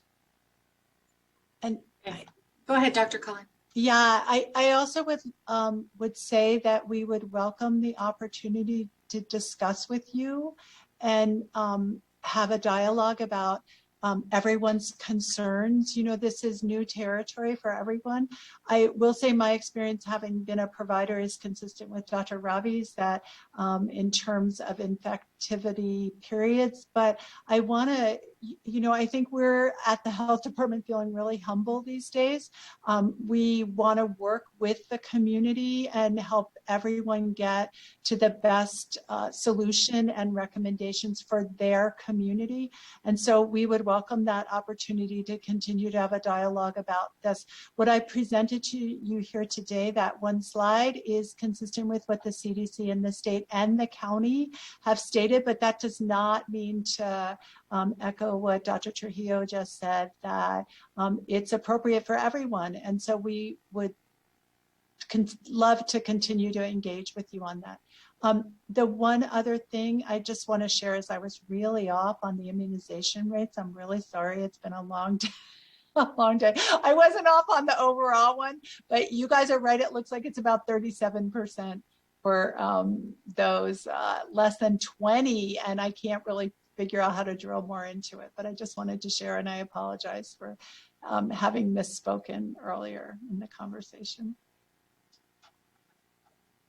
I'm glad you got the data to us before we got off. Yeah. Any other questions for Dr. Cullen? We can continue the TUSD conversation with Dr. Trujillo on other things. All right. Well, thank you so much for your presence here, Dr. Cullen. Thanks. Appreciate it. You're welcome to stay on, but I understand. Yeah, and we welcome the opportunity to continue engage and have tremendous respect for TUSD and for all that you've done. And so thank you for that opportunity to share what we know with you. Thank you. Bye. Thank you. Thank you, Dr. Cullen. Okay, Dr. Trujillo, we still have some items that you want to cover in 5.1.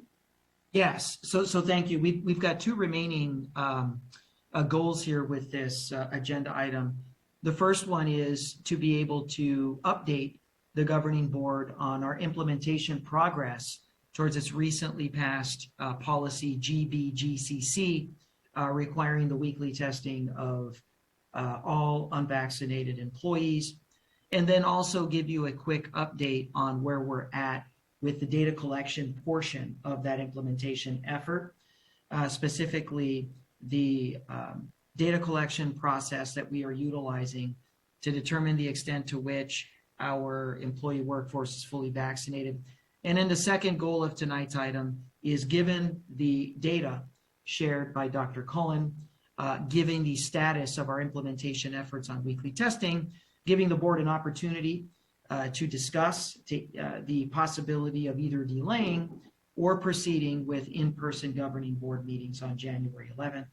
It's for this reason that this is a study action tonight, as it allows the governing board to take that appropriate action. So before that, let's turn it over to Leslie Lenhart, our Director for Communications, and Blaine Young to give us an update on where we're at with our implementation efforts with regard to the weekly testing policy for unvaccinated employees. Team? Thank you. Great, thank you. Good evening, Governing Board President Grijalva, Clerk Luna Rose, and board members, and Dr. Trujillo and staff. Jean, if you could take this back to the first slide, you're on the last, that would be awesome.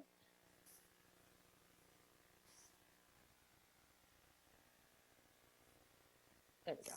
Thank you. So as Dr. Trujillo mentioned, we are going to talk about two quick things. It won't take too long, and then we'll have whatever questions you need. Is one, we're going to just give a quick status of where we are with the concentric pool testing and where we ended for the fall. And then we're also going to talk about, as Dr. Trujillo mentioned, the vaccine attestation survey update, how many we have in so far, and what we're seeing with the number we have so far. Next slide. So with concentric pool testing, as you all know, we started back on September 20th, and through the end of the fall semester, we did over 35,000 individual tests within our schools, and only ended up with 247 positive cases from those pools, and with a low prevalence rate of 0.7%. Again, the national average has been running through for concentric around 4%. However, our district participation, although increased slightly, we were at 14%. We're now at 14.7.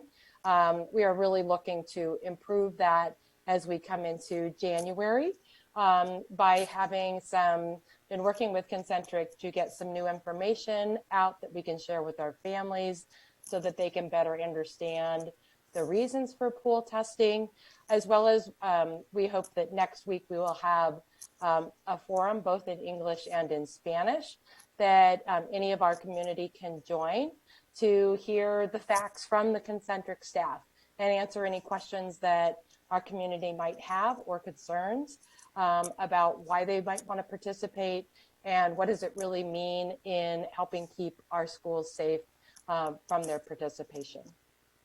Next slide. As you all know, on December 7th, you approved the board policy for testing and vaccine status, which basically requires all of our employees to submit their COVID vaccine status or participate in weekly testing. Next slide. And so we worked quickly, and on December 17th, the last Friday of the before we went on break, we rolled out the vaccine survey to all 8,000 of our employees. Over the course of break, and I'll give you some updated numbers because I pulled these last week, but as of 5 o'clock today, we had over 4,200 of our employees submit their information on vaccine status. Of that, 96% of them are fully vaccinated, and another 6 of those numbers, 62% are also boosted. So this is really encouraging, although we still have another 50% of our employees that we are yet to hear from. We will be rolling out a reminder email tomorrow with all of our employees who resharing their link, because it is a unique link for each individual, so that they can upload their information. And we are asking them to provide us their information no later than Monday, so that we can begin to get the process underway for testing, but also to help us as we move forward into providing the stipends and for anyone who is fully vaccinated and or boosted. And then at this point, we also have a few people, just over 100 really, that have said that they're not interested in getting vaccinated. So obviously those people will be automatically participating in the weekly testing that they'll submit into the Concentric or into the Qualtrics portal. Next slide, and I think that's it. Yes. So any questions on any of that data? Like I said, it was very quick and not much to share. Dr. Trujillo? Ms. Lenhart, when you do get the information, can you split it up by full-time, part-time, like, you know, just so we have an idea, because just number of employees doesn't necessarily address how many employees are working with, like our vulnerable populations, which are our children, or, you know, whether they're working in close contact with other people. I know some of our jobs within different departments, you have a greater ability to sort of distance than you do with some other ones, like let's say food service or, you know, warehouse. I mean, everyone's kind of working really close together in a classroom. And also because this is open to any employee, you know, how many of those are temporary employees or part-time employees, just to so we get a good idea of, you know, the distribution as to where they are. Sure, I can work with the TS team as we work through the data. I know we certainly have the information by department. I'm not sure about how quickly we can drill down to full-time, part-time status. But it's not an urgent thing. It's more just like as we're getting the information together, if that could be some of the criteria, that would be helpful. Absolutely.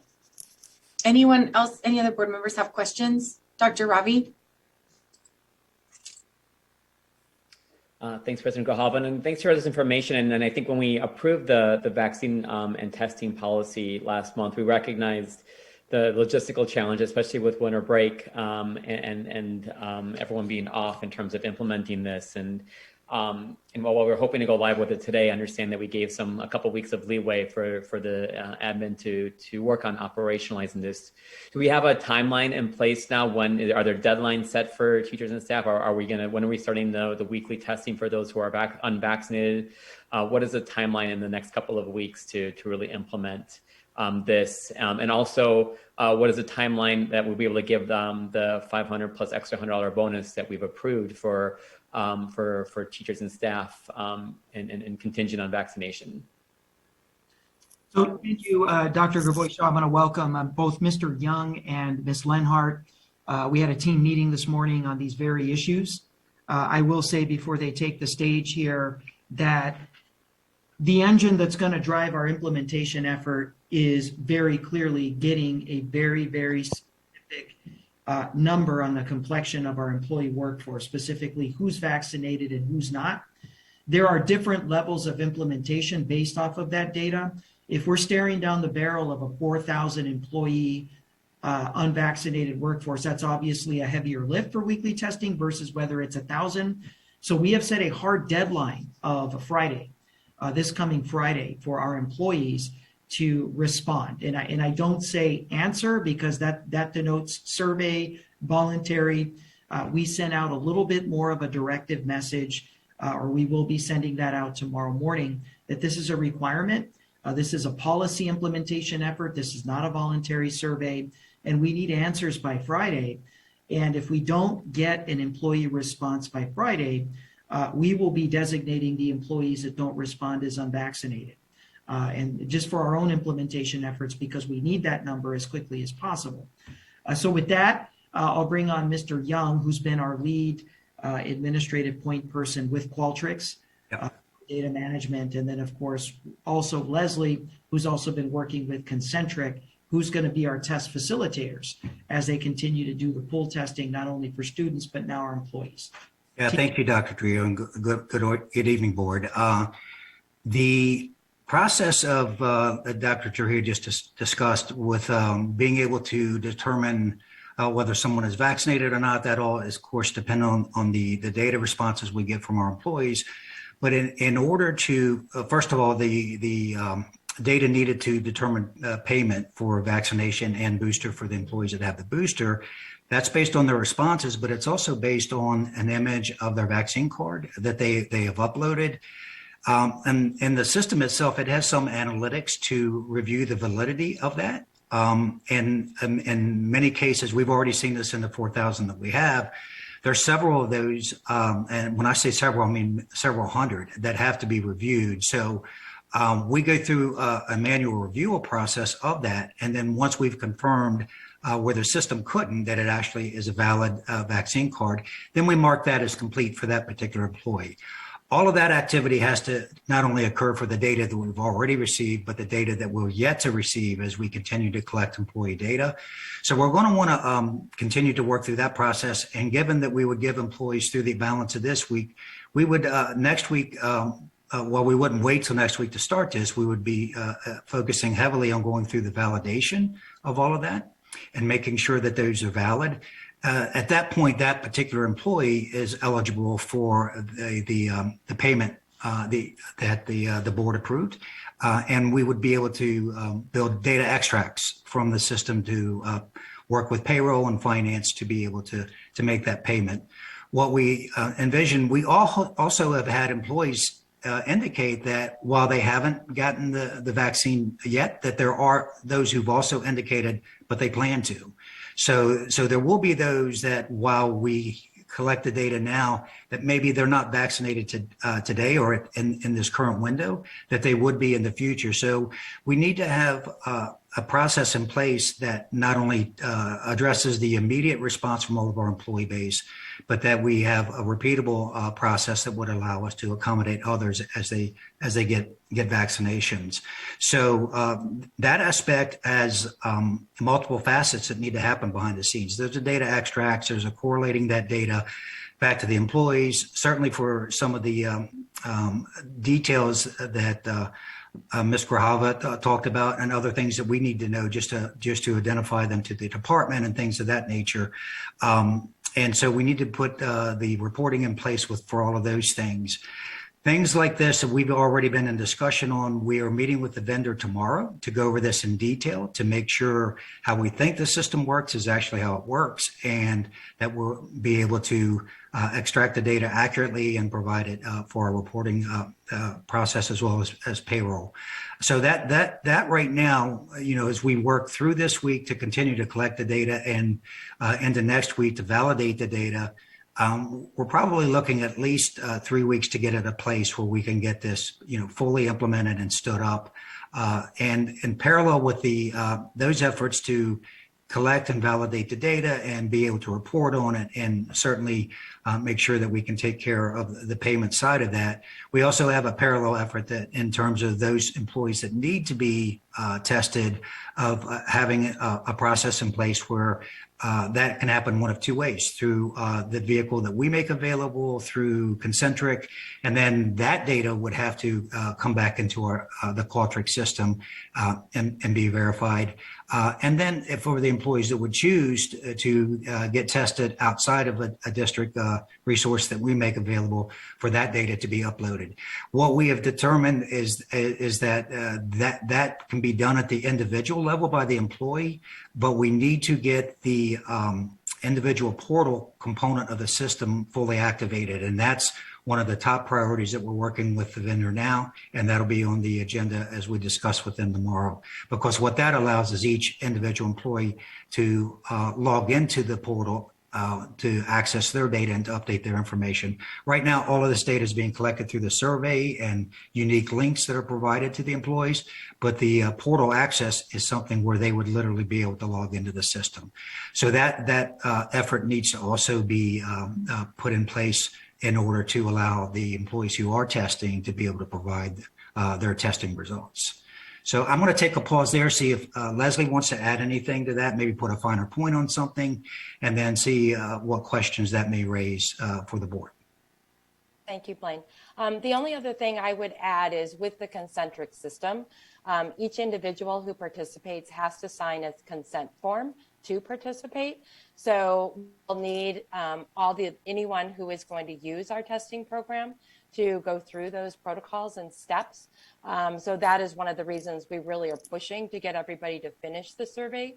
So then we can reach out, excuse me, to all those individuals who are considered quote unquote unvaccinated, to encourage them either to sign the Concentric consent form so that they can start participating, and or know what their options are to go find their own testing venue, whatever they might want to do. Are there other questions?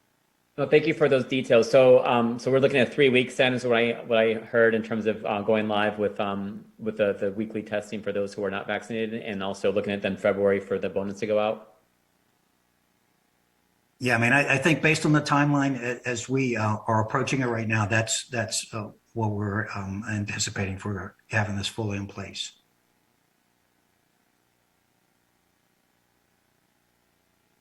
Ms. Shaw, did you have a question? Yes, thank you, Ms. Grijalva. Ms. Lenhart, you just mentioned about the signing the consent forms. So if an employee decides to not sign that consent form, they will have to go get testing somewhere else.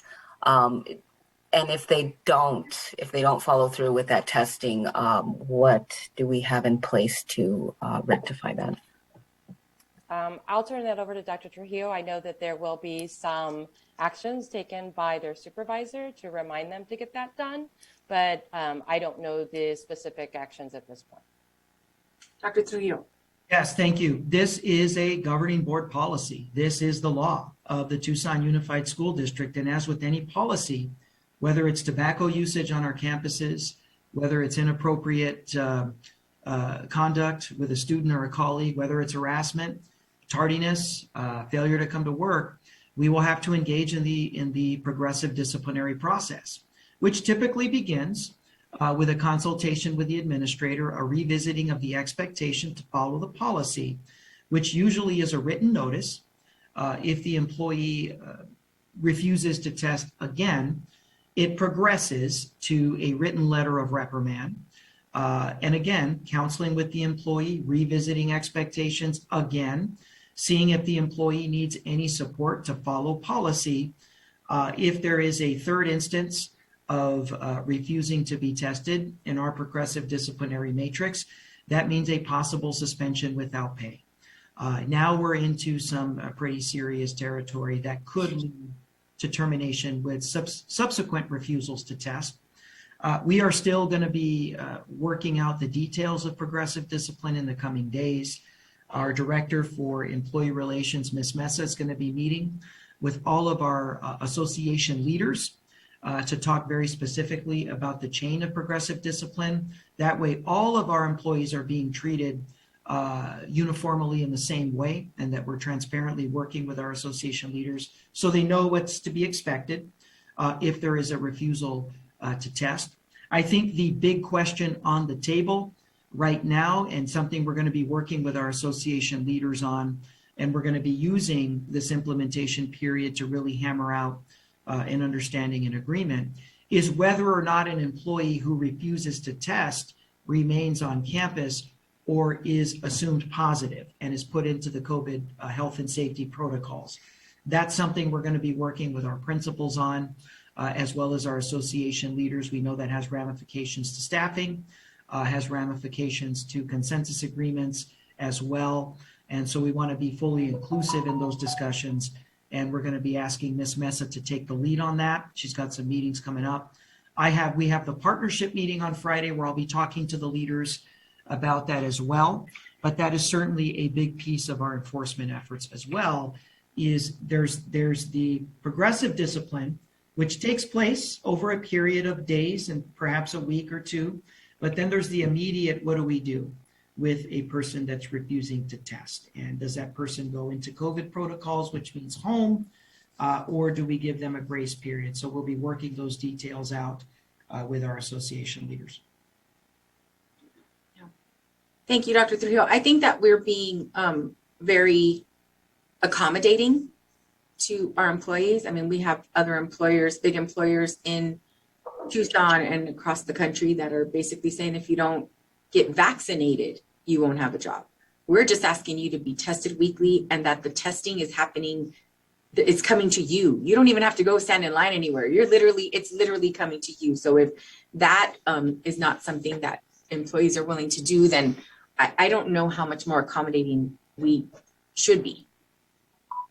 That's just my opinion. Okay, any other questions on this issue? All right. And then Dr. Trujillo, when you start to finalize some of those procedures, can you send that out to the governing board in one of your weekly communications so we have an idea? Oh, absolutely. And it's definitely something that's this aspect of policy implementation is at the top of our list. One of the things that we learned about Omicron is it is highly contagious. And we don't want to be Chicago Public Schools, where you've got several schools that are already, experiencing staffing issues and can't get open. So it is Operation Keep Everybody Healthy and most importantly, keep them at work.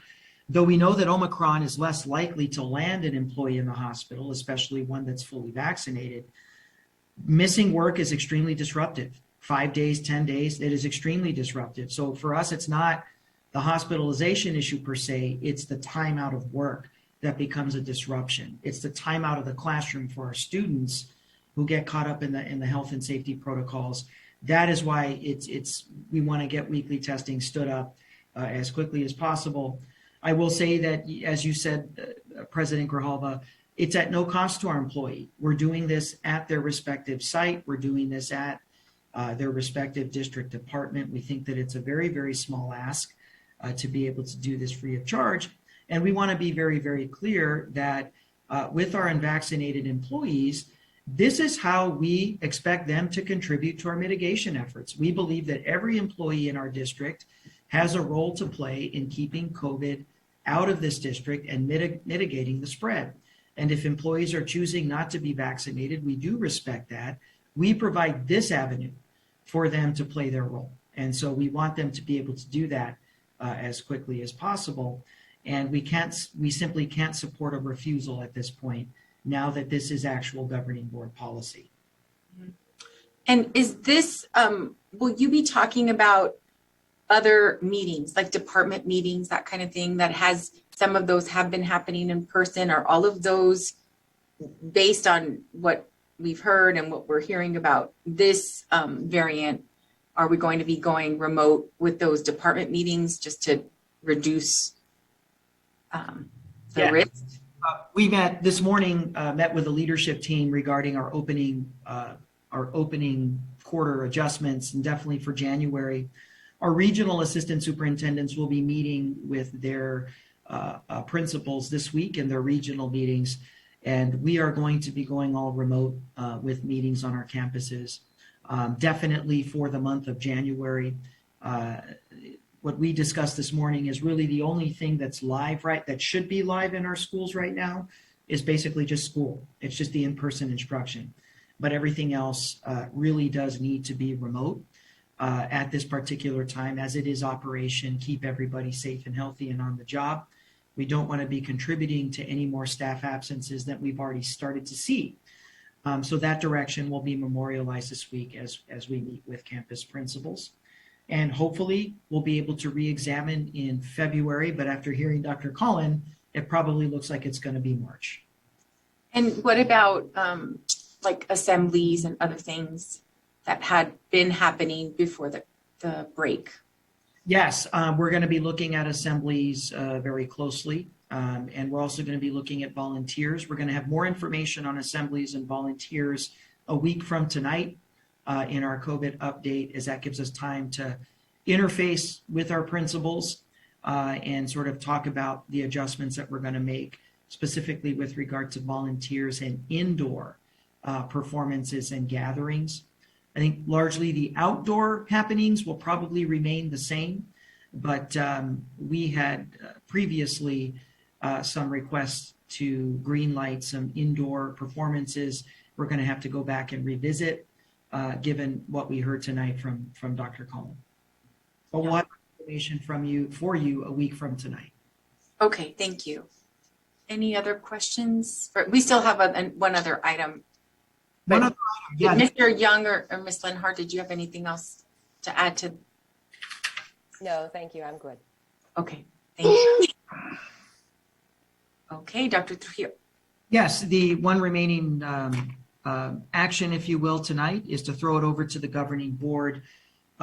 Given what you've heard from Dr. Cullen regarding transmission rates currently right now and the status of our implementation efforts with regard to weekly testing and certainly action taken by the county already, whether or not the governing board wants to proceed with next week returning to live board meetings or to postpone. And with that, I'll just turn it over to the board as this is your item and your action.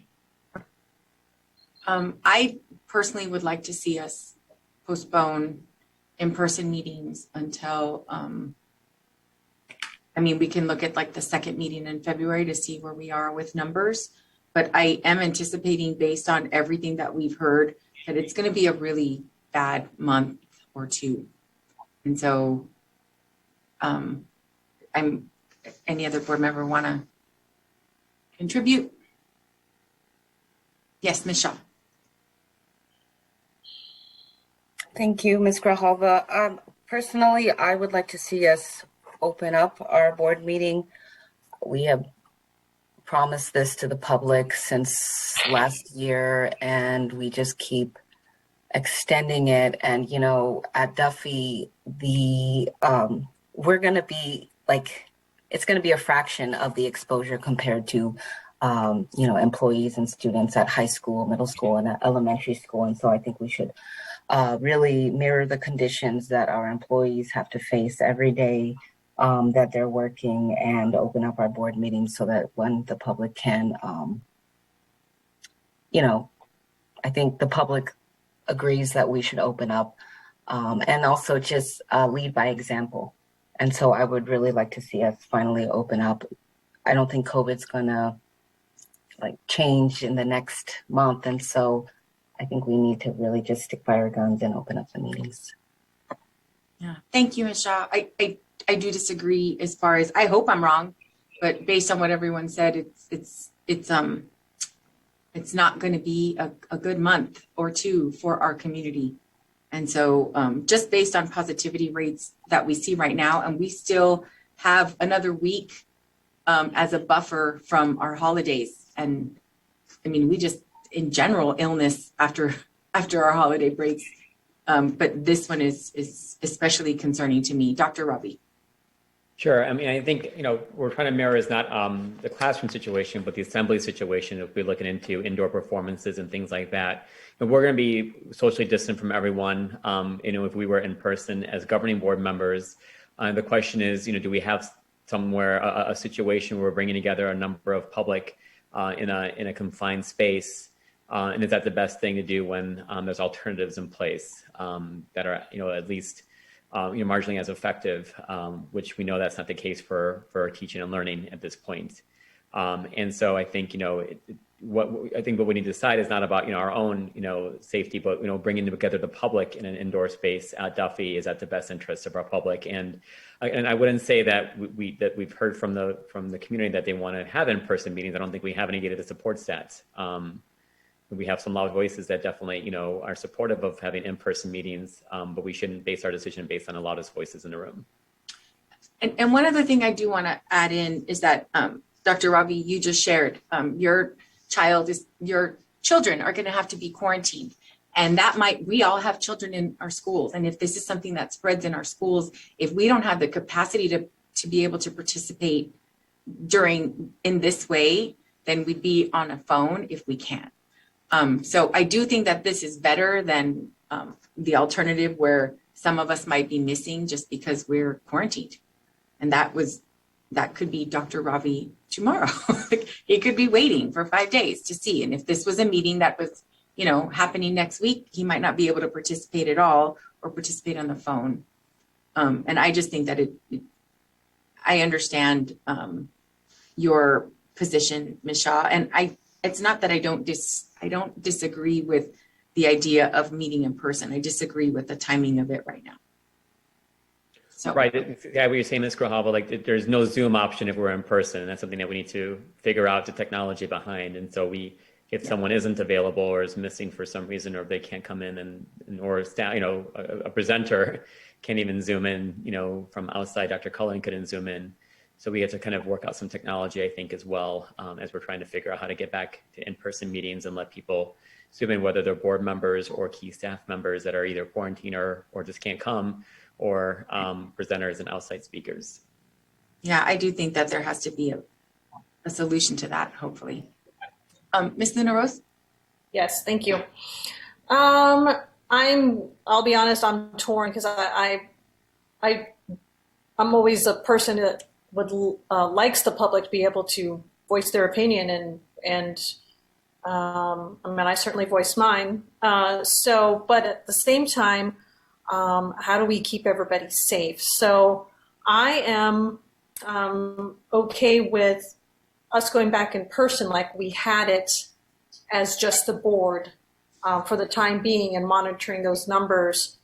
Just for one, if we need to figure out, as Dr. Shaw alluded to, the technology, because frankly, if let's say everything was perfect next week and we went all back in person, but Dr. Shaw has to quarantine, he would have to call in. Why couldn't we just keep the Zoom as an option? I think the district would be walking backwards and not forward thinking on that. But if the board doesn't, if the majority of my colleagues here are wanting to another way, I'll definitely support that. But my personal opinion is how we had it up until recently. So further notice. Yeah, I think that the capacity to be able to have in person and not, but I just want us to think about the situation of our support staff. They might be quarantined. So we have a limited staff that helps us to do this stuff. So I would rather stay remote, get some guidance and some feedback from Dr. Trujillo on the capacity if we have the ability, or if there's a staffing concern, we can continue to do it this way. Otherwise, we can go in person. That flexibility I'm comfortable with. I would just rather not invite everyone into a confined indoor space at this time. Dr. Trujillo, did you want to add anything? Yes, pitching in for the support staff, it kind of goes into what you were saying with your colleagues, right? So if one of our governing board members goes down and we're live, we're relying on that really iffy kind of phone connection to be able to participate. With the spread of Omicron across the county and the city, if one of our support staff goes down, we don't have anybody to step in and fill in. We're going to be at a very, very limited capacity versus continuing on remotely until we get through this wave, particularly when we're looking at technical support, audio support, our point person, Jean, who runs the board and the presentations, all of that, very, very crucial for these governing board meetings, which is why our administration would support playing it safe and remaining online at this particular moment. As Ms. Luna Rose noted, of course, us showing up to Duffy, continue to do that. It's the public gathering component that continues to worry me with this spike in transmission. And can we, Dr. Trujillo and board members, have the flexibility, so if we hear from Dr. Trujillo that key staff are unable to be present at Duffy, that we can continue to do our board meeting in this way, like we're doing today? Yeah, and then if everything is fine, my concern is just, we have people that are testing negative and really are making the effort to go and get testing negative, and then 2 days later testing positive. And we could all be hanging out together during that time. And we all take that risk when we go to work. I understand that, but. I'll share that I benefited from this format at the December 9th meeting. I had a really bad respiratory infection. I tested negative. I put myself into the COVID protocols for having the symptoms, not fully trusting the rapid test that I took. I, out of an abundance of caution, remained home and was able to facilitate my role through this format.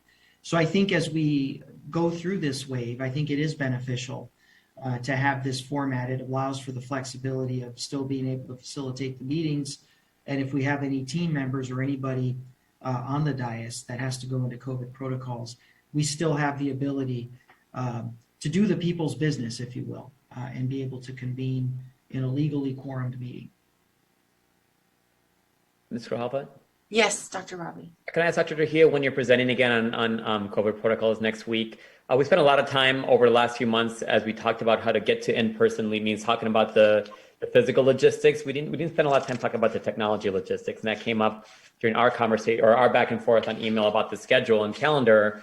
If I have a work conflict or if other people have work conflicts or other, out of town and they want to still get into the board meeting for part of it and all of it, the difficulty will be if we go back to in-person and not having that Zoom component. So I'd like for us to really have a plan in place and actually put some priority from the technology team on making it so we can have a hybrid in-person as well as board members and presenters and other folks to be able to Zoom in to our meetings, whatever camera changes and whatever ESSER funds we can use to have our facility at Duffy be hybrid ready in the next few weeks. Okay. I do think it's been incredibly beneficial to have like people from the Pima County Health Department Zoom in. I do think that's added a lot to our board meetings and given us an opportunity to talk to someone directly about, the concerns that we have. And I don't know that would be something that's possible right now if we were to go back in person exclusively. Okay, so I'll go ahead and put a motion that we delay in-person meetings and bring a discussion back, an item for discussion, the last board meeting in February. What date is that, Yolanda or Dr. Trujillo? Yes, the last governing board meeting in February is going to be, It'll be the 22nd of February. 22nd? If we can put an item on the agenda on February 22nd to discuss returning to in-person meetings and have a review of the data and how we're doing. But I would also like the flexibility to do what we were doing where we go in person at Duffy or online, depending on, your suggestion, Dr. Trujillo, based on, because you have the ability to talk to the staff in a way that we don't about, where they are, whether they're having to quarantine, those kind of things. And so I'll go ahead and make that in the form of a motion that we delay in person until February 22nd, where we have an item on the agenda to discuss returning in person in March. I'll second Ms. Grijalva. Okay. Any other discussion? Can I get a roll? Yeah, Ms. Shaw. Thank you. I just want to remind the board that from the protocol of opening up, we were going to limit the audience to, 25, Dr. Trujillo? And so it's not going to mirror the conditions of an assembly. It's going to, with us and the staff who have to be there, I would say it's going to be less than 50 people in a room. There's ample space. The room is quite large. And yeah, anyone who attends is going at their own risk. And so I think we need to lead by example. The teachers are going through this same exact thing every day of the week with our students. And so are the other employees. And so for us to, quarantine ourselves, it doesn't sit well with me. And I think we should just move to rip the Band-Aid off and open up. The only way we're going to work through those technological issues is to meet in person and figure them out meeting by meeting. I don't know how we can do it without actually going through it once or twice so we could work out those technical kinks. And so I think that we really should just go ahead and open up now. Okay, thank you, Ms. Shaw. Can I get a roll call vote, please? Yes. Ms. Counts? No. Ms. Luna Rose? Yes. Dr. Robbie? Yes. Ms. Shaw? No. Ms. Grijalva? Yes. Item passes 3-2, and we'll have an item on the agenda on February 22nd. Until then, our board meetings will stay remote or online. Any other votes on this item, Dr. Trujillo? No, that concludes this agenda item from the viewpoint of the administration. Okay. Ms. Thank Rojalba? you. Yes, Dr. Robbie. As Dr. Trujillo, as you're kind of working with your team on operationalizing a lot of these changes, kind of figuring out the quarantine situation as well. The CDC guidelines are changing on a regular basis based on the best evidence that we have out there. And I know that at least at SAFE, the Southern Arizona AIDS Foundation, we're struggling to stay on top of the latest guidelines to make sure that we're keeping our staff and clients healthy and safe and keeping people working when they can. And I imagine such a large organization like TUSD is also struggling with that. So just let us know what kind of flexibility you want from us and what kind of guidance you want from us in terms of as you think about this work of your team going into next week's meeting, to give you the authority to follow the guidelines as they change and as they evolve based on the best available data, so that we can keep our students and staff safe and healthy, and keep students in classrooms and keep teachers in their classrooms as much as possible, as safely as we can. No, thank you, absolutely. And that's why our COVID updates will always be study action. So on a week-by-week basis, as we have requests for support, we'll be able to come directly to the board. Okay, so we'll go back on the regular agenda. We're on 4.1, approval of the 2022 regular and special business meeting schedules of the Tucson Unified School District Governing Board. Dr. Trujillo. Yes.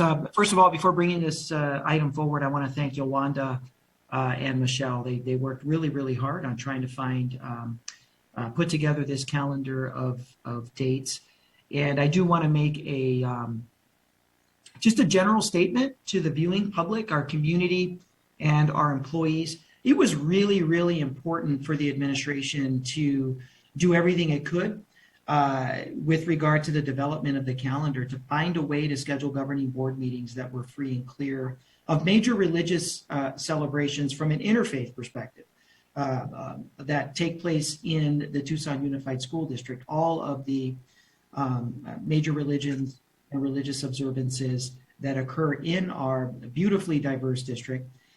But it became impossible to balance our desire to do that, to honor the interfaith religious observances that occur in our district and ensure a quorum of the governing board. As we started running into scheduling issues with various board members that really, because of work and family, need the predictability of the Tuesday. So for us, the guiding principle is the responsibility to put together a calendar that guarantees not only a quorum, but the participation of all 5 governing board members in every meeting. That's what you were elected to do. So it's our job to put a schedule in front of you that's going to allow for that. So with that being said, our recommendation has been posted for quite some time since Friday. And I'd like to throw it over to Yolanda if you want to add anything or sort of a quick overview of the month by month that we put together. Yes. President Grijalva and members of the board, Dr. Trujillo. We did, as you said, we did take time on this calendar. So the majority of the meetings are going to be on the second and the second and fourth Tuesdays of the month. There are going to be a couple that we had to, I think, September, we ended up having to do it back to back because of some of the holidays. So that's going to be the 13th and the 20th of September. And then there was October, with some of the Jewish holidays, we did have to move that first initial meeting to the Thursday, and it's also because of the week before fall break. But the majority of the meetings are scheduled on the second and fourth Thursdays of the month. Board members, any questions or concerns with the calendar? And again, if we have any major issue, or if there's a need for a special meeting, we can always look at this. But I do think it's important for our community to have a consistent schedule ahead of time. Okay, so I'll go ahead and move the item. I'll second. Ms. Luna Rose seconds. Any discussion? All in favor say aye. Aye. Opposed? Item passes unanimously. Thank you. So now we are on, and if you can vote online, please. Now we're on 4.2, authorization of superintendent or in the superintendent's absence, the superintendent designee to be the representative of the Tucson Unified School District number 1 for the purpose of executing documents pertaining to applications for federal funds which have been approved by the board. Dr. Trujillo. Yes, President Grijalva, members of the governing board, my recommendation is no different than years past. I'd like to designate our general counsel, Mr. Ross, to have the authority to sign documents pertaining to applications for federal funds in my absence. Okay. Can I get a motion, board members? For one? I'll move the item. Okay. Thank you, Ms. Luna Rose. I'll second. Any discussion? All in favor say aye. Aye. Opposed? Aye. Item passes unanimously. Item 4.3, authorization for governing board members, the superintendent, general counsel, chief technology and operations officer, executive director of finance, executive director of human resources, and assistant superintendents to travel in the state of Arizona for district-related business and to receive reimbursement and of per diem expenses as allowed by law, with the exception that the superintendent and reference staff positions are reimbursed only for travel outside of Pima County with supporting documentation for business other than conferences or workshops. Yes, President Grijalva, there are several standard associations that our team belong to. For finance, it's ASBO, the Arizona Association of School Business Officials. For me, it's Arizona School Administrators. It's we can look at Arizona School Boards Association for all of you. These are some of the most commonly attended conferences that quite frequently take place in Maricopa County and other parts of the state. These would be the majority of the conferences that we would be traveling to. We are very, very clear that this applies only to travel outside of Pima County. So with that, we would recommend governing board approval of the parties listed. Okay, I'll go ahead and move the item. I'll second. Okay, Ms. Luna Rose seconds. I move the item. Any discussion? All in favor say aye. Ms. Grijalva? Oh, I'm sorry, Ms. Shaw. I was just wondering if we have any idea of how much was spent in the last year on travel expenses. Dr. Trujillo? Yes, we certainly are going to have to get that information ready for the board. We don't have that on hand tonight. I will say that just because of COVID, travel has been dramatically reduced to what previously was spent, 17-18 school year, 18-19, 19-20, but definitely all travel took a hit during COVID as the majority of conferences switched to an online format. But we'll certainly have costs provided to the governing board. Okay, thank you, Dr. Trujillo. Could you also include in that correspondence the how much we were spending before COVID? Yes. Thank you. Yeah, it's significantly less. Like nobody went anywhere, so significantly less. Okay, so I have a motion, a second. All in favor say aye. Aye. Aye. Opposed? Aye. Item passes unanimously. Now we're on 4.4. Oh, please vote. 4.4, authorization for Tucson Unified School District General Counsel to appoint hearing officers for all statement of charges. Dr. Trujillo.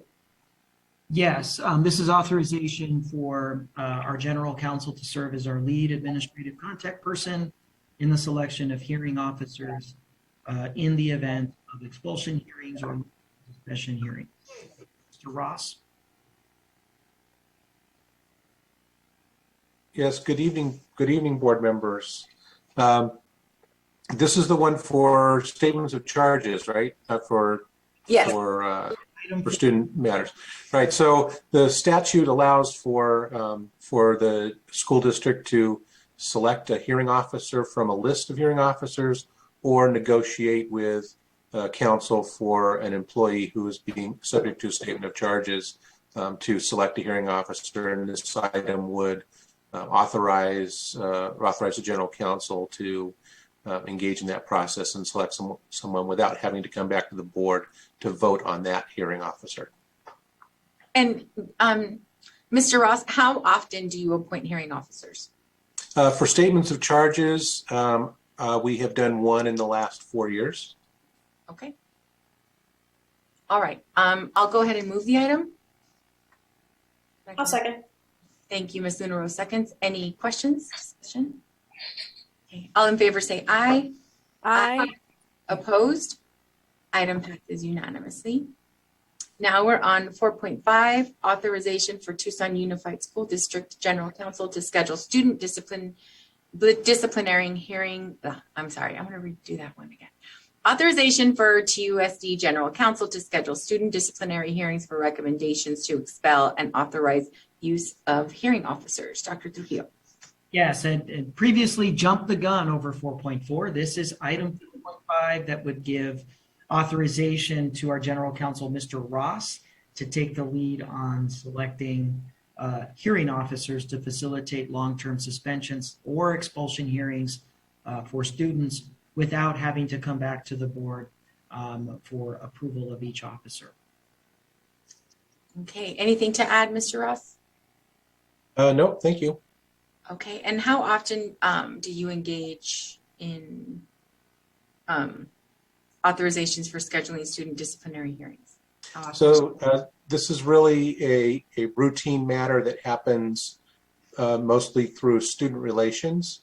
They will engage the school level hearing officer pool. I personally don't get involved in those because there are too many of them. When I get involved is when it becomes an appeal of a long-term suspension or an expulsion hearing. And that's probably during a regular year, that may be 2 or 3 a month. In COVID, it was, as you know, significantly reduced. You had very few student disciplinary hearings last year. Okay, I'll go ahead and move the item. I'll second. Okay, Ms. Luna Rose seconds. Any discussion? All those in favor say aye. Aye. Opposed? Item passes unanimously. 4.6, authorization for governing board members and superintendent to attend the National School Boards Association Conference on April 2nd through the 4th, 2022 in San Diego, California. Board members, this is an item that was put on in case any board members would like to participate and if the conference happens. So what happened last year is this was done online. We had the authorization and the cost was significantly less. I'm not sure what it's going to look like. California is talking about not having these kind of conferences. So it will, I mean, it may or may not happen, but this gives the ability for our governing board staff to register any of you who would like to. And I would recommend, if it's safe enough to go, that you're able to go. It is really a great conference. And I've attended maybe 4 times in 19 years. Okay, so is there a motion on this item? I'll move the item. Okay, and I'll second. Any discussion? All those in favor say aye. Aye. Aye. Opposed? Aye. Okay, so it was 4-1. Ms. Shaw, you're opposing? Yes, Okay. nay, sorry. Okay, that's okay. I'm like, I just want to make sure. So it's 4-1 with Ms. Shaw voting against the item. So just make sure when the item comes up that we vote, but it does pass. All right, so we had addressed 5.1. Now we're on 6.1, future meeting dates and agenda items. Anything specific, board members? You can always send those to Dr. Trujillo's attention or through governing board staff. Ms. Grijalva, I just have a comment about our next meeting that Dr. Trujillo mentioned about the volunteers and having new processes for volunteers. I just would like us to take into consideration the critical role that volunteers are playing now. And did you want to put an item like that on the agenda? Because you can't really discuss it on this item. I know. Okay, I'll just text or I'll email Dr. Trujillo. And okay. You're welcome. And we can add it. I mean, it's next week, so we can also, put something there. I understand your concern, but we can't discuss it on this item. Okay, gotcha. I'll email Dr. Trujillo. Thank you. Okay. Thanks. And if you choose to put it on the agenda, just let Dr. Trujillo know and we'll have it on. Yeah. Yes, Dr. Trujillo. I will say, sticking to future agenda items, that next Monday, the COVID update item is study action. So it's live for any governing board member to make a motion to give the staff direction. So that item that Ms. Counts brought up could even be addressed inside of the COVID readiness presentation that will already be scheduled for study action. Okay. All right. Any other questions or comments? Thank you all for participating in our board meeting. I'll go ahead and adjourn the meeting. Good night. Thank you. Good night. Everybody. Everybody next week. Bye-bye. Thank you.